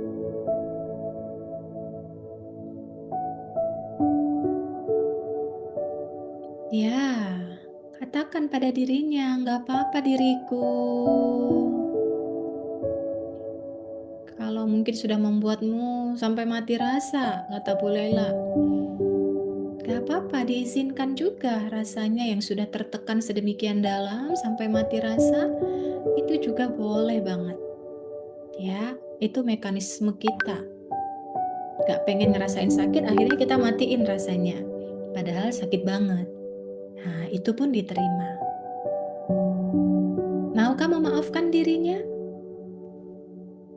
Bisakah lebih baik lagi memaafkannya? Maukah teman-teman memaafkan orang tua atas keterbatasan mereka, kekurangan mereka, kesalahan mereka di masa lalu? Ketidakpahaman mereka akan kebutuhan kita. Maukah memaafkan mereka?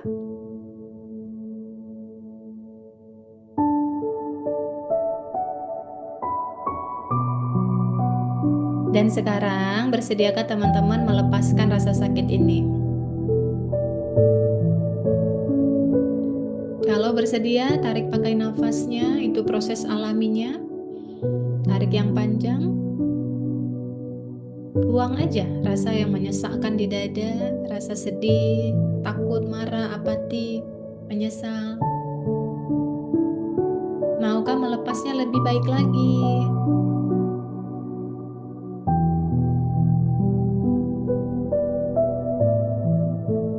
Kapan mau dilepas? Mau dipelihara atau mau dilepas sekarang? Kan munculnya sekarang ya. Maka kita juga bisa memilih melepasnya saat ini sampai tuntas.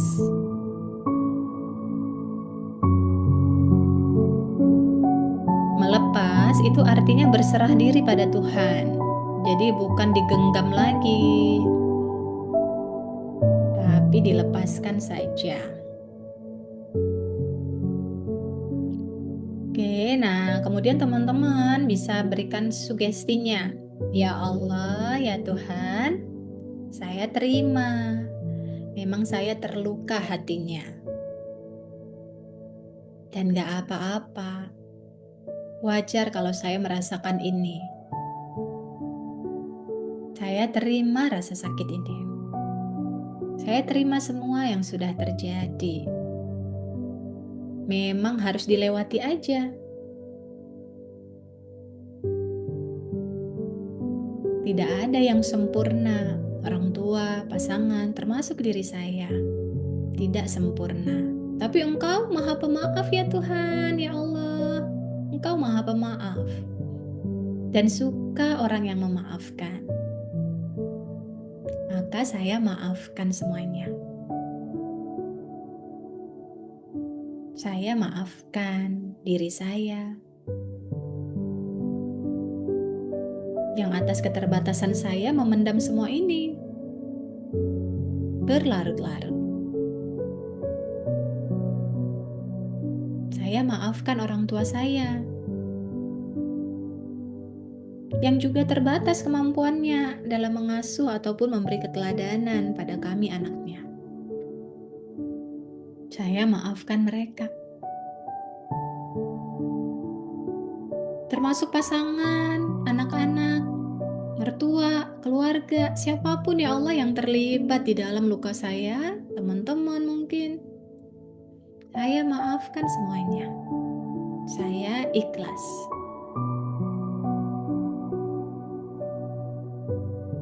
Saya bebaskan diri saya dari rasa sakit ini. Saya izinkan diri saya pulih, bahagia, tenang, punya hidup yang damai, penuh cinta dan harmonis. Maka saya lepaskan dengan berserah padamu ya Allah, untuk ketenangan hati saya, keharmonisan hubungan saya, dan semakin damainya hidup saya ke depan. Saya ikhlas, saya pasrah. Tarik nafasnya, tarik luka-lukanya yang masih tersisa, lepaskan dengan penuh sukarela. Sekali lagi, kalau masih ada yang menyesakkan, yang tersisa atau yang ganjal, tarik aja. Dengan penuh kesadaran, lalu bebaskan, hembuskan dengan lapang hati. Oke, sekarang sisanya bolehkah teman-teman cintai aja? Bolehkah kasih cinta untuk diri sendiri?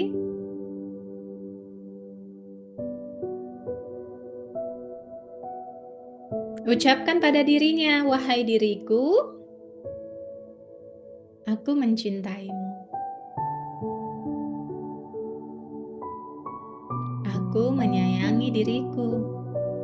Apapun yang sudah terjadi, bagaimanapun masa laluku, aku berharga, tetap berharga. Aku menerima diriku seutuhnya. Terima kasih diriku. Terima kasih udah kuat. Terima kasih udah bisa bertahan dan berjuang sejauh ini. Terima kasih udah mau bangkit lagi dan lagi. Terima kasih udah mau menerima dan memaafkan semuanya. Kamu layak bahagia, layak dicintai, layak punya keluarga yang harmonis, layak jadi ibu, ayah yang penyayang, layak punya masa depan yang kamu impikan. Karena kamu berharga.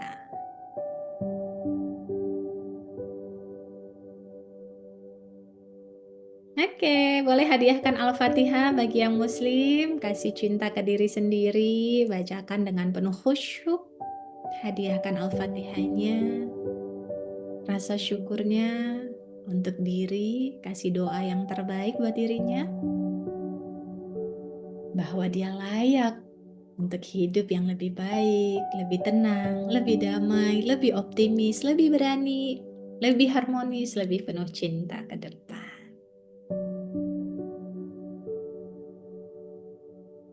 Oke, pelan-pelan. Kalau sudah lebih tenang, sudah lebih siap, hadir kembali. Buka matanya dengan lembut. Dan tersenyum yang lebar. Yang lebar, yang lebar. Iya. Gimana rasanya, teman-teman? Ada yang mau open mic? Apa yang teman-teman rasakan sejauh ini? Boleh tulis di kolom komentar, boleh. Yang mau open mic juga boleh. Apa pencerahan yang teman-teman dapatkan? Perasaan yang teman-teman dapatkan dari proses ini? Takut teman-teman dengar ya, Bu. Apa rasanya, Bu Vera? Lega, Pak Reza. Rasanya sudah bebas. Oke, Bu Siska. Bu Nur, terasa ringan dan lega. Nangis tapi lega. Iya, nangis boleh, Bu Herni.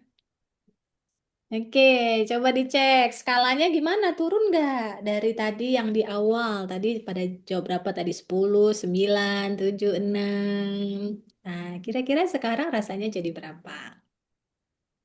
Sudah lega, bahagia, senyum sendiri. Ah, iya Bu, jadi 10 malah malah tambah naik dong. Iya. Ya, kalau ke bawah itu turun, kalau ke atas itu tinggi. Maksudnya bukan leganya yang 10 ya. Rasanya tadi yang di awal kan kita sakit, marah, 10. Nah, sekarang kira-kira jadi berapa itu maksudnya ya? Udah skala 1. Oke.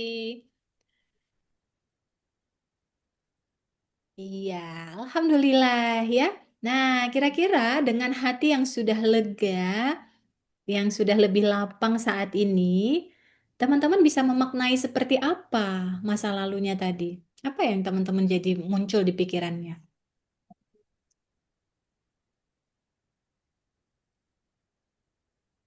Ya, jadi muncul rasa sayang ya, rasa kasih sayang kepada orang tua, ya kan? Jadi lebih sayang lagi, jadi lebih memaafkan, jadi lebih menerima luka sebagai pembelajaran. Nah, jadi kenangan. Oke, ya. Ya, alhamdulillah ya. Pastinya teman-teman jadi bisa lebih mudah berpikir positif ketika hatinya sudah jauh lebih tenang, jauh lebih plong, sudah melepas beban-bebannya. Nah, iya, sudah bisa mengambil pelajarannya, ya. Jadi, nggak apa-apa kalau kita tidak sempurna, ya. Semua orang bisa salah. Nah, jadi kalau kita cepat, mudah memaafkan, mudah melepaskan, Kita juga akan memperlakukan orang lain seperti itu, lebih mudah memaafkan ketika anak salah, ketika pasangan salah. Jadi hubungannya bisa lebih sehat. Oke. Nah, teman-teman ya, kita lanjut lagi ya, sedikit lagi. Nah, jadi untuk menjaga kesehatan mental diri dan keluarga, ini buku yang bagus banget nih. Saya rekomendasikan teman-teman untuk punya. Saya juga belakangan baru beli ya. The Book You Wish Your Parents Had Read. Ya, orang tuamu wajib baca dan anakmu akan senang jika kamu membacanya. Nah, tentu bukan orang tua kita yang kita suruh baca ya. Kita dong, kan tadi lagi-lagi yang bisa dikendalikan adalah diri kita. Jadi kita bisa mengenali diri kita lebih dalam dengan membaca ini. Apa sih yang tidak disukai anak? Apa sih yang diinginkan anak dari orang tuanya? Wah, Masya Allah, Bu Asa juga lagi baca ya. Nah, ya, beneran membantu ya. Boleh banget ya, teman-teman bisa ke toko buku untuk mendapatkannya ya. Nah, anak-anak perlu merasakan bahwa perasaannya diterima dan mereka paham bagaimana cara mengekspresikan perasaan-perasaannya. Ini juga yang berlaku bagi orang dewasa. Penting banget untuk kita juga bisa menerima perasaan kita sendiri dan tidak menyangkalnya. Tadi ya, kita sudah belajar tadi ya, tidak dilawan, tidak disangkal, tidak dipendam-pendam atau membatin, tidak juga dialihkan perasaannya, tapi benar-benar hadir seperti yang kita praktekkan tadi, mindful. Ya, kita akui memang kita terpicu, masih ada luka, masih ada rasa sakit, dan gak apa-apa, kita terima kehadiran rasa sakit itu sambil kita proses, kita maafin, dan kita lepaskan lagi. Nah, anak-anak juga butuh itu dari kita orang tuanya. Sehingga kalau kitanya sudah tahu caranya, nah kita akan lebih mudah untuk membantu anak kita meregulasi emosinya. Karena kalau kita sendiri nggak tahu cara mengolah marah, maka anak kan belajar dari cara kita toh. Misal kita kepicu marah, kita teriak-teriak, banting-banting, atau berkata kasar. Nah, anak belajar dari kita. Ketika dia marah, maka tidak heran kalau dia melakukan seperti yang kita lakukan. Nah, maka ketika kita mau belajar, berlatih seperti ini, teman-teman, mempunyai cara merespon yang berbeda, nah, kita juga bisa meneladankan kepada anak kita, oh kalau kamu marah, nah, dia akan melihat ibunya, oh sekarang ibu kalau lagi marah, diem, tarik nafas, atau melipir dulu sejenak, jaga jarak. Nah, anak pun jadi akan meniru pola-pola baru yang kita contohkan. Nah, maka dari itu teman-teman sekalian, kesehatan mental keluarga itu layak diperjuangkan. Ya, betul nggak? Layak nggak diperjuangkan? Karena kalau kitanya happy, kitanya tenang, kitanya mampu mengelola emosi, keluarga juga akan merasakan. Betul nggak? Nah, kalau ibunya happy, anaknya juga adem, wae. Tapi kalau kita lagi sedih, kita lagi sebel, terasa nggak kalau anak jadi tantrum, jadi rewel, jadi banyak masalah? Bener nggak? Teman-teman pernah merasakan itu? Ketika kitanya lagi nggak baik-baik aja tuh, hati kita lagi sumpek, eh, kacau aja gitu. Ya, betul ya. Nah, maka kalau tadi ada pertanyaan kan, terus kalau kita udah pulih, apa kita nggak kepicu lagi? Tetap, namanya hidup tuh kan ada wajah ujiannya, tapi proses kita sudah jauh lebih cepat. Pemulihannya udah nggak pakai lama. Nah, karena kita udah tahu kalau kita terpicu, kita udah punya skillnya. Ya, maka dari itu teman-teman penting nggak punya skill emotional healing. Ya, jadi kalau kita kepicu, kita udah punya teknik untuk memulihkan luka kepicu kita. Penting nggak? Menurut teman-teman, penting nggak punya bekal emotional healing, cara mengelola emosi. Nah, sehingga kalaupun kita terpicu, kita lebih cepat mengelolanya. Begitupun anak kita, ketika anak kita rewel, tantrum, atau lagi ngambek, kita tahu cara mengelola emosi anak kita. Sehingga dia juga jadi lebih cepat tenang. Atau misal anak kita di sekolah dibully temennya gitu. Kalau kita udah punya tekniknya, kita tahu bagaimana cara memulihkan luka anak kita, cara mengkomunikasikannya. Nah, penting banget ya, ilmu tentang emotional healing. Nah, juga kita perlu juga nih komunikasi empati, ya kan? Karena banyak anak yang akhirnya nggak terbuka sama orang tuanya. Mungkin kita juga dulu gitu, karena cara komunikasinya belum tepat, ya kan? Kita curhat, malah kita diceramahi. Jadinya males dong curhat lagi. Atau anak kita curhat, kita malah menyalahkan. Aduh, ampun deh, dibanding cerita sama bunda, malah disalah-salahin. Nah, akhirnya, ataupun begitu pun dengan pasangan. Pasangan lagi cerita, kita malah merendahkan atau membantah. Jadinya nggak sehat. Jadi komunikasi juga ada seninya supaya orang-orang di sekitar kita juga mau terbuka, jujur dan cerita kepada kita. Dan di antara bagian dari kesehatan mental keluarga juga adalah ketangguhan mental. Jadi anak-anak itu juga perlu merasakan kegagalan, kesalahan gitu ya.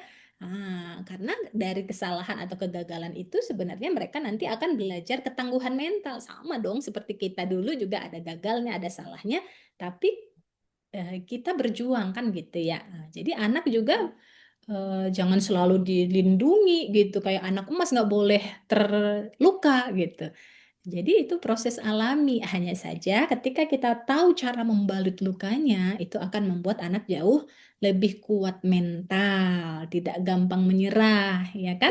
Dan untuk menjaga kesehatan mental keluarga juga, kita perlu punya tujuan. Jadi tujuan dalam berkeluarga, tujuan untuk diri sendiri yang terus berkembang, tujuan untuk anak, itu juga perlu kita miliki. Supaya apa? Ada dorongan untuk hidup yang lebih baik ke depan. Jadi hidupnya nggak gitu-gitu aja. Nah, ya kan? Nah, ya. Jadi penting nggak ini ilmu tentang kesehatan mental keluarga ini? Ya, punya keterampilan mengelola emosi, komunikasi empati, ketangguhan mental, manifestasi impian ke depan, ya. Nah, maka dari itu teman-teman, kami mengadakan ini parenting series untuk membahas 4 tema-tema di atas, ya kan? Nah, jadi ada 4 kali sesi Zoom-nya gitu. Jadi setiap tema tadi tema emotional healing, komunikasi empati, resilient, dan juga manifestasi itu akan dibahas satu persatu di tiap Zoom-nya. Jadi 4 kali selama bulan Juni. Ya, dan kemudian nanti di grup peserta juga akan didampingi proses emotional healingnya. Ya, kadang kita nggak tahu nih, ini lukanya yang mana nih. Nanti saya akan bantu teman-teman untuk mengenali akarnya. Karena seperti yang kita bahas tadi, pemicu itu hanya bagian permukaan saja. Jadi kalau pemicunya aja yang kita pulihkan, akarnya belum, itu yang masih kadang muncul lagi gitu. Sehingga dengan adanya pendampingan di grup secara rutin, kita akan menulis gitu ya, ada workbook journalingnya juga. Nanti panduan gimana sih cara menggalinya supaya saya dapat nih sampai ke akar-akarnya gitu ya. Tidak hanya permukaannya aja, tapi juga bisa tahu sampai ke akar-akar permasalahan atau luka batin atau mental block yang ternyata masih ada dalam diri. Nah, itu kita akan dampingi teman-teman di grup chatnya. Nah, jadi ada latihan-latihannya karena memang ilmu itu kalau nggak dipraktekin ya nggak terasa. Nah, makanya tadi kita udah praktek ya teman-teman ya, praktek terapinya supaya teman-teman tahu rasanya. Oh, ternyata ketika diterapi gini ya rasanya, oh ternyata ini ya yang disebut menerima, oh ini yang disebut memaafkan, oh ini yang disebut letting go. Jadi terasa kan teman-teman tadi ya. Nah, begitupun nanti di pendampingan grup kita akan pandu dan membersamai teman-teman secara intens maupun tanya jawabnya juga bisa dilakukan di grup ya. Nah, kemudian juga ada worksheetnya. Worksheet ini panduan journalingnya. Kadang orang disarankan untuk journaling, tapi nggak ada panduannya. Nah, di sini kita lengkapi dengan panduan journalingnya. Jadi cara-cara mengenali lukanya, mengenali emosinya, dan apa yang perlu dilakukan, apa yang kita butuhkan kalau kita dalam kondisi seperti itu juga akan kami berikan. Dan tentu saja manfaatnya nanti terjadi perubahan signifikan pada diri teman-teman, kondisi emosinya membaik, dan tentu rasanya juga jauh lebih tenang, sehingga reaksi teman-teman ketika membersamai keluarga jauh lebih hangat dan penuh cinta. Oke, nah di sini kami baru menghadirkan ini launching hari ini ya teman-teman ya e-booknya pulih dari luka pengasuhan ataupun healing inner child, memaafkan masa lalu, merangkul diri hari ini. Nah, ini worksheetnya teman-teman bisa dapatkan di 199.000. Dan poin pentingnya ya, kalau worksheet itu yang paling penting di sini adalah ada audio terapinya. Ya, jadi audio terapi seperti yang tadi kita praktekkan, tapi lebih dalam lagi. Nah, kalau tadi kan terapi singkat, teman-teman sudah merasakan manfaatnya ya. Nah, kalau di audio terapi pulih dari luka pengasuhan ini jauh lebih lengkap panduannya, dan teman-teman nanti bisa diulang-ulang juga audionya. Nah, jadi sudah sepaket sama worksheet ataupun cara journalingnya. Nah, itu dibanderol dengan 199.000 ya, teman-teman bisa hubungi Mbak Rahma. Nah, dan kalau mau yang lebih ekonomis, nah, teman-teman bisa gabung di webinar yang tadi ya, kesehatan mental keluarga tadi dengan tema besarnya Parenting with Love, yang tadi kita akan membahas 4 tema tadi: emotional healing, kemudian komunikasi positif ya, kemudian tentang resilient, membentuk mental yang tangguh ya, dan kemudian cara manifestasi untuk keluarga ya teman-teman. Harganya untuk mengikuti Parenting with Love ini untuk kesehatan mental keluarga tadi ada di 1.499.000 ya. Nah, tapi kalau teman-teman bergabung hari ini ya, kalau teman-teman daftar di hari ini ya, teman-teman cukup membayar 749.000 saja. Dan sudah mendapatkan tadi ya pendampingan 1 bulan, dapat workbooknya senilai 199.000, 4 kali Zoom, ada rekamannya, dan juga hasil yang tentu saja lebih intens ya. Karena memang ilmu itu adalah pertukaran energi. Nah, jadi tidak hanya kita mendapat, tapi kita juga bisa memberi ya. Nah, teman-teman bisa ya daftarnya ke Mbak Rahma di nomor yang ada di grup ya, 0877 6528 2418. Mbak Rahma boleh bisa kirim linknya di sudah dikirim ya, sudah dikirim Mbak Rahma linknya di kolom komentar ya. Teman-teman boleh daftar dari sekarang. Webinarnya akan dilakukan hari Rabu, teman-teman. Ya, ini hari Senin ya. Hari Selasa besok, kemudian Rabu kita sudah mulai webinar sesi pertamanya dengan tema emotional healing. Nah, jadi di situ nanti kita akan menggali akar-akar luka pengasuhannya, dipulihkan sehingga insya Allah nanti jadi lebih banyak perubahan signifikannya. Jadi luka emosi itu bisa mempengaruhi kinerja di pekerjaan, cara mencari rezeki, ya. Nah, kemarin saya punya klien kena judol, ya, suaminya kena judi online, kemudian apa namanya pinjol, gitu ya. Jadi kadang respon kita ketika kita terhimpit, gitu bisa lari ke sana, gitu. Atau ada yang jadi kecanduan, ada yang keperselingkuhan, ya itu bagian dari pelarian-pelarian. Nah, jadi ketika kita bisa mengenali diri kita atau membantu pasangan kita, jadi bisa mengenali lukanya. Nah, dan kita sudah punya keterampilan itu, kita tahu bagaimana bisa menolong orang-orang di dekat kita. Jadi ilmunya tentu tidak hanya bermanfaat untuk diri teman-teman saja. Nah, karena Allah tuh pengen kita jadi orang bermanfaat ya. Nah, jadi kalau kitanya sudah merasakan manfaatnya, kita juga bisa menyebarkan lagi manfaat itu ke pasangan, ke anak-anak, maupun nanti ke orang-orang di sekeliling kita ya. Oke, nah baik teman-teman. Nah, di penutup presentasi saya ya, ada sebuah kutipan ya, tidak ada manusia yang sempurna ya. Namun kita bisa memilih berdamai dan melanjutkan hidup dengan sukacita ya. Jadi semua kembali kepada pilihan kita. Kita mau terus begini aja atau mau jadi insan yang lebih baik lagi. Dan pastinya kita akan memilih ya untuk jadi diri yang terbaik, jadi versi terbaik diri kita. Be the best version of you ya. Seperti itu teman-teman pemaparan untuk luka pengasuhan ya. Semoga teman-teman bisa menerimanya dengan baik dan bisa memanfaatkan apa yang tadi kita sudah bagikan untuk bisa dimaksimalkan dalam pola asuhnya, dalam relasinya maupun dalam kehidupannya sehari-hari. Terima kasih, silakan teman-teman. Nah, boleh ya melanjutkan ke eh, mengisi link yang sudah dikirim oleh Mbak Rahma ya di kolom chat. Ya, teman-teman boleh tulis. Oke, silakan teman-teman boleh kita masuk ke sesi tanya jawab. Boleh dua pertanyaan. Ya, silakan teman-teman boleh mengajukan dua pertanyaan untuk sesi ini ya. Ada yang mau live? Oke, Bu Indah, silakan Bu Indah. Bu Indah dulu. Ya, Bu Indah mau bertanya apa? Terima kasih sebelumnya dok atas kesempatan yang udah diberikan. Eh, saya mau cerita sedikit mengenai pengalaman saya. Eh, Mm-mm.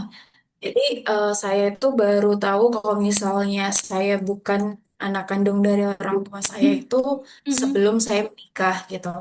Oke. Tapi selama saya bersama orang tua saya itu mereka tidak pernah sama sekali membeda-bedakan kasih sayang. Hmm, Saya Alhamdulillah. mendapatkan kasih sayang itu benar-benar Sama ya. membuat saya itu speechless gitu.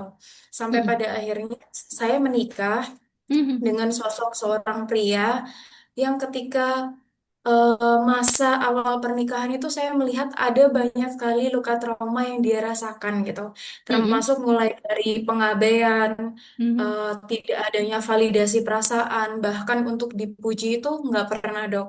Iya. Eh, dan saya sudah membersamai suami saya untuk bisa sembuh itu kurang lebih 1 sampai 2 tahun terakhir. Kita ke Mhm. psikolog, kita ke psikiater juga sampai diresepkan obat. Iya. Jadi dia tuh seringkali mengurung dirinya di dalam Hmm. kamar, merasa hidup itu tidak berguna dan Mhm.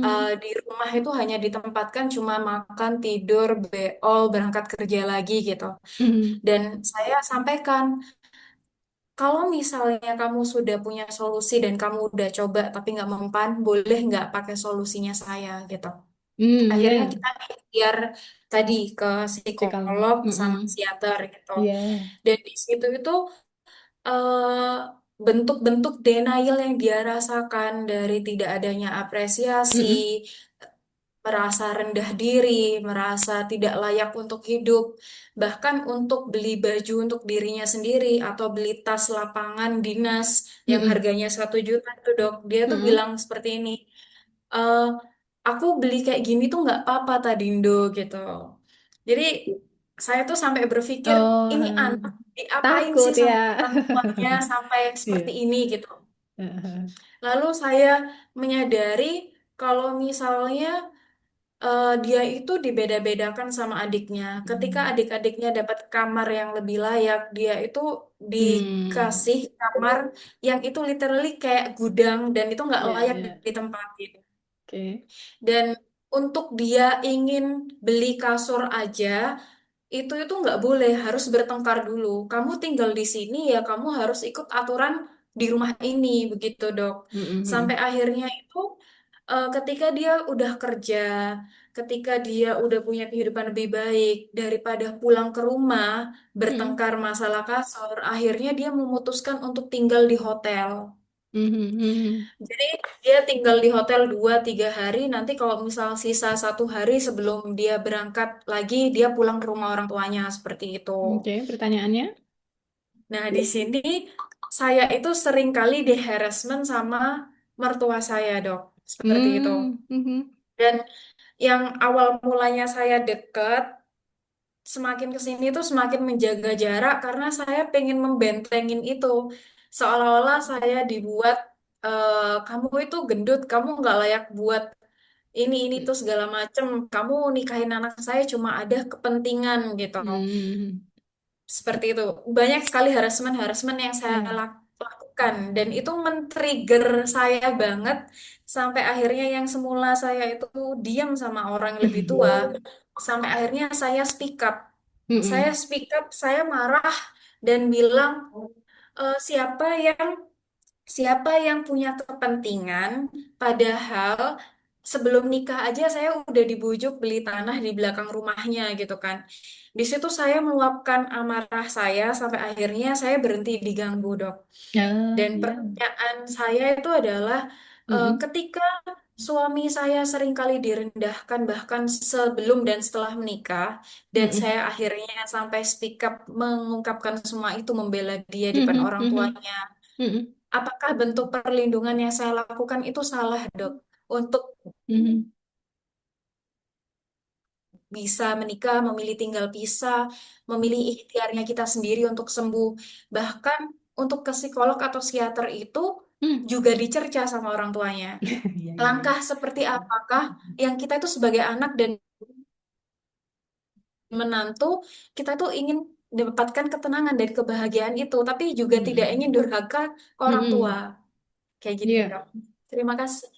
Ya, Masya Allah, Bu Indah. Ya, Alhamdulillah kalau akhirnya berani speak up gitu ya. Banyak yang nggak berani kan. Nah, walaupun mungkin pada saat speak up, ya tadi ya segala emosi yang terpendam juga mungkin tersampaikan juga di sana. Tapi itu bagian dari ikhtiar gitu ya. Karena memang lebih bagus untuk menyampaikan perasaan kita, harapan kita. Karena kadang tadi ya, orang tua nggak memahami, mertua nggak memahami. Karena mereka masih pakai mode, mode mode pikirannya kan yang ternyata banyak menyisakan luka di hati anaknya gitu yang itu memang mereka tidak sadari kan gitu ya. Tapi kan kita yang menyadarinya kan kita yang merasakan apalagi Bu Indah melihat sendiri kondisi kondisi suami yang jadi merasa tidak layak padahal sudah punya banyak kelebihan kan gitu. Nah, jadi nggak apa-apa kalau kemudian Bu Indah tadi pengen jaga jarak, kemudian tadi memutuskan untuk tinggal terpisah kan udah menikah juga memang baiknya seperti itu ya terpisah dari orang tua ataupun mertua sehingga lebih mandiri bisa punya kebebasan dengan rumah tangganya sendiri. Nah, itu boleh banget, nggak apa-apa ya. Nah, kemudian solusi berikutnya ya tetap silaturahmi tetap gitu. Hanya saja memang punya batasan tadi segala keputusan itu kembali ke kita yang berumah tangga. Nah, adapun orang tua ataupun mertua kadang memang boleh dong ngasih masukan, ngasih apa saran, kritik dan lain-lain gitu ya. Tapi pengembaliannya tetap ke diri kita. Apakah kita mau ambil ataukah tidak? Tadi ya di awal kita sudah bahas bahwa kita punya kebebasan memilih. Ya kan, mau diterima boleh, mau tidak juga nggak apa-apa. Tapi adapun mertua, orang tua kan di luar kendali kita. Jadi kalau mereka mengasih masukan, it's okay, nggak apa-apa. Dan kemuanya dikembalikan lagi ke kita, ya. Begitu ya Bu Indah, Masya Allah sudah bagus banget yang diupayakan, sudah menyampaikan bagus, kemudian sudah ikhtiar juga ke psikolog. Nah itu juga pastinya bermanfaat sekali, ya. Dan tadi kalau Bu Ida ingin membuat suami merasa dicintai, maka apa yang tadi menjadi bahasa cinta dominan suami yang tidak didapatkan tentunya, nah itu dipenuhi. Dan memang rata-rata pria itu bahasa cintanya adalah diapresiasi. Dua bahasa cinta dominan pria diapresiasi dan apresiasi itu maksudnya pengakuan. Kemudian yang kedua pelayanan. Jadi kalau pengen membuat suami naik lagi kan gitu ya, merasa dicintai, buat Bu Indah ataupun teman-teman bisa memberikan bahasa cinta berupa apresiasi ataupun pengakuan bahwa dia sudah menjadi anak yang berbakti, sudah berusaha, sudah mau memaafkan, sudah keren saat ini. Nah, itu untuk membuat apa yang dulu dia tidak dapat, bisa didapatkan saat ini. Oke, terima kasih Bu Indah. Kemudian berikutnya Bu Fitri Syam. Silakan Bu Fitri. Ya, makasih banyak Dok atas kesempatannya. Langsung saja mungkin saya secara pribadi merasa tidak memiliki luka pengasuhan sampai detik ini. Hanya saja Ya. akhir-akhir ini saya akhirnya mau belajar dan karena akhir-akhir ini saya gampang ini Dok ya, gampang marah sama anak Dok. Hmm. Eh, Intinya ada hal-hal yang tidak sesuai dengan apa yang saya inginkan, apa yang saya minta. Misalnya perkara perkara kecil itu saya langsung bawanya marah. Kemarin-kemarin sebelum-sebelumnya bisa bisa Ya, diatur, bisa terkendali. di manage emosinya. Tapi Heeh. ini selama 2025 ini saya kayak merasa apa jangan-jangan saya punya luka pengasuhan ya kok senggol bacok gitu. Udah Iya, makanya numpuk-numpuk saya kali. lagi Itu tadi bisa jadi iya, masuknya ke yang freeze ya, ditekan aja selama iya. ini. Sekarang udah Iya, penuh soalnya saya mungkin tekan jadi kok karena meledak. ya iya betul. Ditambah lagi kan ini masih tinggal sama mertua. Tapi No, mertua itu apalagi. sebenarnya tidak ada, ya tidak ada masalah sebenarnya sama mertua. Mereka mereka Hah, tidak baik tidak ya. ada tidak pernah campur tangan, sangat sangat Oke. eh, sangat support Support. sekali sebenarnya. Cuman Alhamdulillah. memang dari awal kami berdua sama suami memang beberapa kali minta izin untuk tinggal terpisah. Cuma Bisa. belum di ACC. Ditambah lagi orang tua Heeh. sudah tidak ada. Heeh. eh, Suami saya itu anak Mm-mm, mm-mm. anak pertama, Lagi. cuma dua bersaudara dan adiknya juga sudah nikah perempuan ikut suami. Ya otomatis sisa suami saya yang Iya, ditemani nggak di ada sini kan. temennya ya. Heeh. Ya betul. Oke, Nah itu pertanyaannya. dia yang saya maksud. Pertanyaannya ini Heeh. mengenalinya luka pengasuhan itu gimana itu? Apa Hmm. dikit-dikit marah sama anak, luka pengasuhan gitu kan? Karena Iya. ya saya yang tadi yang saya lihat pembahasannya dok, Heeh. yang jenis-jenis luka pengasuhan itu Hmm. saya rasa tidak saya alami sih, alhamdulillah Oke, dari alhamdulillah. orang tua aman. Ya makasih Heeh. dok ya. Iya, terima kasih Bu Fitri Syam. Jadi emosi itu kita bisa sebutnya luka pengasuhan atau yang saat ini juga boleh gitu ya. Yang poinnya kan kita terpicu nih. Nah, ketika kita terpicu berarti ada emosi yang masih terpendam. Nah, emosi yang saat ini, yang kepicu ini aja yang kita proses gitu, nggak apa-apa. Sehingga kalau itu sudah diproses, nanti reaksinya nggak tadi ya senggol bacok kata Bu Fitri Syam, nggak seperti itu lagi gitu ya, jauh lebih lebih terkendali. Nah, caranya tadi seperti yang kita praktekkan, kita mengizinkan dulu perasaan itu ada. Jadi rasa marahnya, rasa sebelnya. Nah, kemudian kita menerima perasaan itu sampai terasa lega di badannya, di tubuhnya, sensasi yang tadinya nyesek kemudian jadi sudah lapang ya. Teman-teman juga bisa pakai panduan journaling yang kita sudah buatkan tadi, yang workbook luka pengasuhan tadi. Di situ ada teknik-tekniknya, apa yang harus kita lakukan gitu ya, apa yang perlu kita gali dalam diri kita. Di situ ada panduannya, sehingga nanti itu juga bisa membantu teman-teman untuk mengenali. Kadang-kadang memang luka pengasuhan itu tidak disadari, tapi buktinya kita reaksinya berlebihan tuh tadi ya, ketika marah reaktif gitu. Nah, itu tanda sebenarnya bahwa ada yang memang perlu untuk kita selesaikan lebih dalam, begitu ya. uh, Ibu ya, jadi boleh pakai panduan tadi, workbooknya, atau bisa nanti ditindaklanjuti ikut ke workshopnya ya, parenting series yang kita adakan. Di situ nanti ada latihan setiap hari untuk emotional healingnya, baik yang luka pengasuhan ataupun yang saat ini mengganjal di pola pengasuhan ataupun di pernikahannya. Oke, terakhir Bu Zeva. Bu Zeva, silakan Bu Zeva.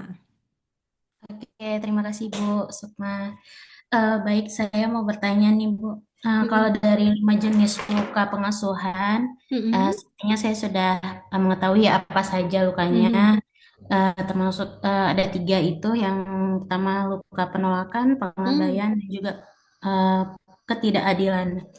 Nah, Mm-mm. yang poin yang mau saya tanyakan, bagaimana cara saya memulai untuk komunikasi dengan orang tua, terutama baik ayah ataupun ibu, karena Mm-mm. pernah ada satu case ya kejadian yang mana itu eh, ya terjadi ada konflik sedikit lah gitu. Mm. Eh, dan ternyata saya baru mengetahui ketika sudah dewasa Mm. bahwasanya ibu saya ketika saya kecil dulu jarang menggendong saya gitu, jarang Mm. memberikan kasih sayang.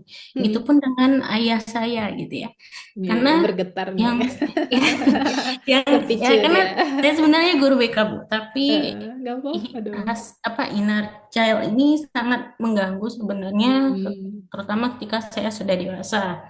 Iya. Sehingga banyak efek yang terjadi gitu ya. Mm. Kemudian jadi kalau ayah saya dulunya dari kecil itu sering memberikan sering emosi, kemudian Mm. apa-apa saya dimarahi sampai pakai Mm. ikat pinggangnya dulu ya. Nah, tapi saya tidak gitu. Nah, itu kan ada ketidakadilan Tidak juga, dan adil. juga untuk hal dalam memberikan kasih sayang saya bisa dibilang tidak mendapatkan itu, sehingga ketika Mm. saya sudah dewasa ketemu laki-laki itu nggak ada yang benar-benar gitu, pada red flag Mm. semua gitu. Nah, Iya, jadi kan ya, undang-undang justru magnet. bahkan Mm. yang red flag itu kadang membuat kayak nyaman gitu ya, Nyaman, tapi dia karena nggak ada baik gitu. kesamaan. Nah, Ya. itu dia. Jadi, Karena ada kesamaan dengan bapak kita. ya, Kita suka jadi mencari yang sama tuh. benar. Jadi Nah. bagaimana cara saya memulai? Kayaknya saya mungkin mungkin pun orang tua malu gitu ya, udah gede Hmm. gitu. Gimana cara kita memulai? Sementara saya ingin merasakan ketika orang tua saya masih lengkap gitu ya, Mbak. Iya. Ya, saya nggak mau nantinya ketika mereka nggak ada baru saya bisa meluk. Tapi ketika Mm-mm. mereka masih hidup, bagaimana cara saya tak memaafkan kalau tadi sudah ya. Ya, Terus memulai untuk interaksi karena jujur ya. untuk ayah dan ibu juga orangnya pendiam gitu. Mm-mm. Kemudian ya udah kayak cuek gitu. Jadi kami di rumah Mm-mm. itu ya udah sibuk masing-masing gitu. Oke, Kayak ya. nggak ada Bagaimana cara kehidupan. memulainya ya? Sementara Oke. saya pernah dulu ketika kuliah itu menemukan dosen yang jadi kakak angkat saya di saat itu dia punya orang tua ibu itu benar-benar kali diberikan kasih Mm-mm. sayang bentar-bentar Mm-mm. cepika-cepiki pokoknya dipeluk dan lain saya ngerasa kayak Ya, saya ya, nggak ya. pernah kayak gitu ya gitu apa yang Cemburu saya ya. beda sendiri gitu nah itu tadi kan pengalaman Ya. yang dari kecil gitu mungkin Iya. cara saya memulai di awal bagaimana apakah saya mungkin kalau ngomong hati ke hati saya yakin juga pasti mereka juga akan sedih tapi bagaimana Heeh. cara mungkin yang efektif gitu, Bu. Terima kasih. Oke, Masya Allah, Bu Zepa, boleh nggak diterima dulu tuh rasa sedihnya, Iya, itu dipeluk kan berat, tubuhnya. berat, memang benar berat gitu. Karena Heeh.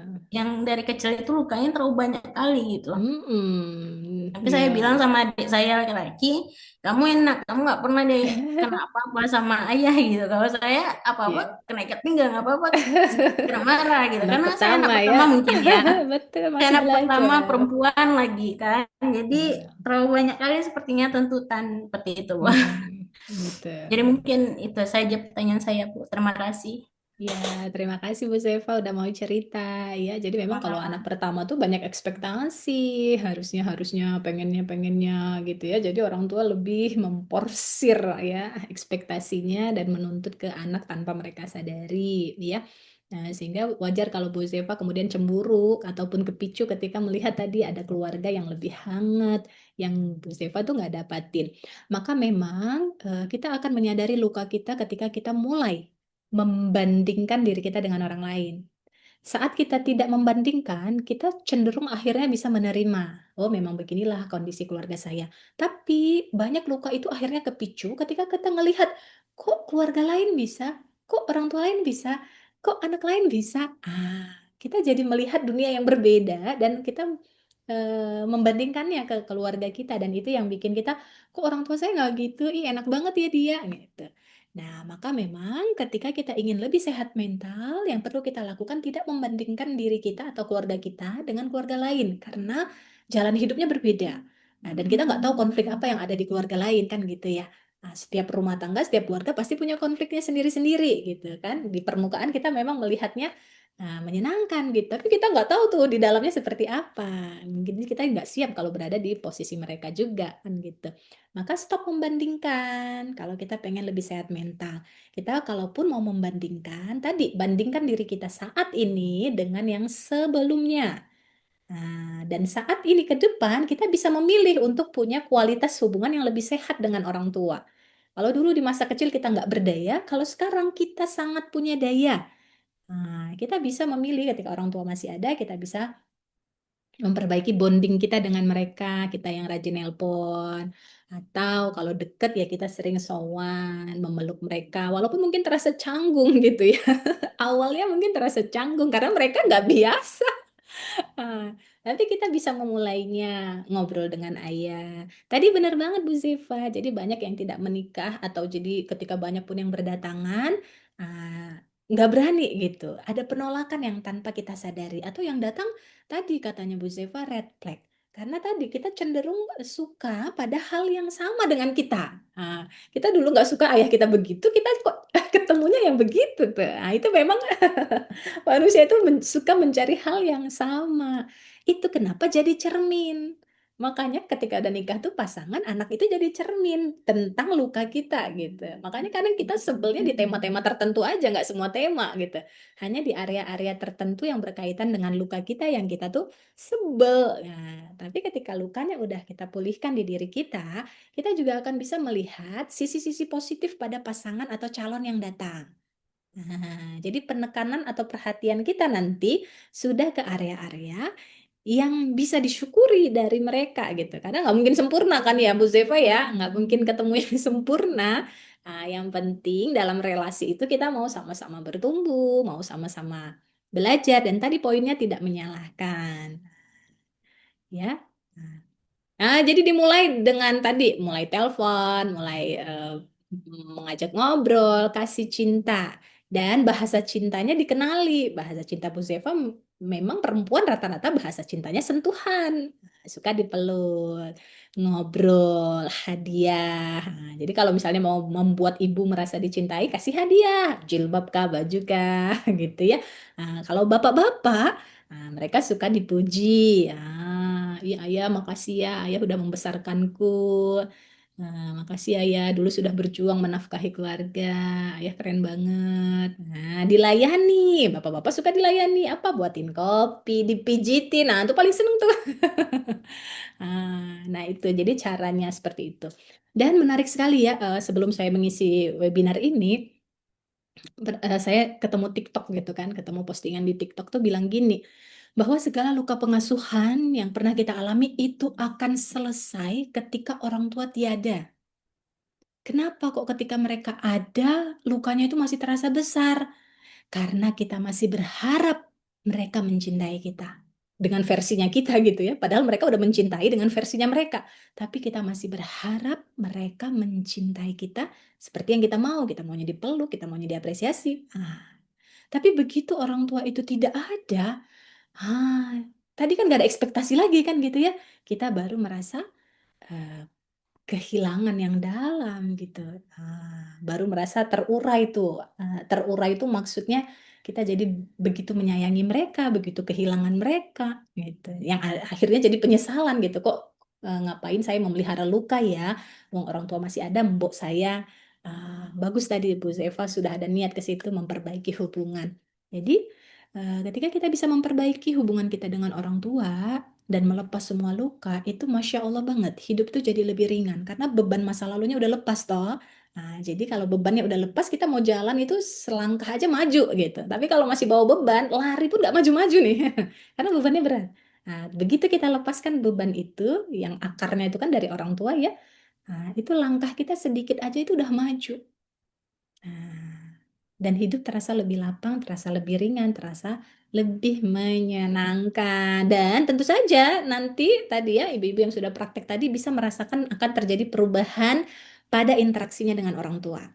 Nah, jauh lebih sayang. Kalau misalnya diceramahi orang tua juga jauh lebih sabar, jauh lebih rileks saja hubungannya karena kita udah nggak punya beban yang berat lagi.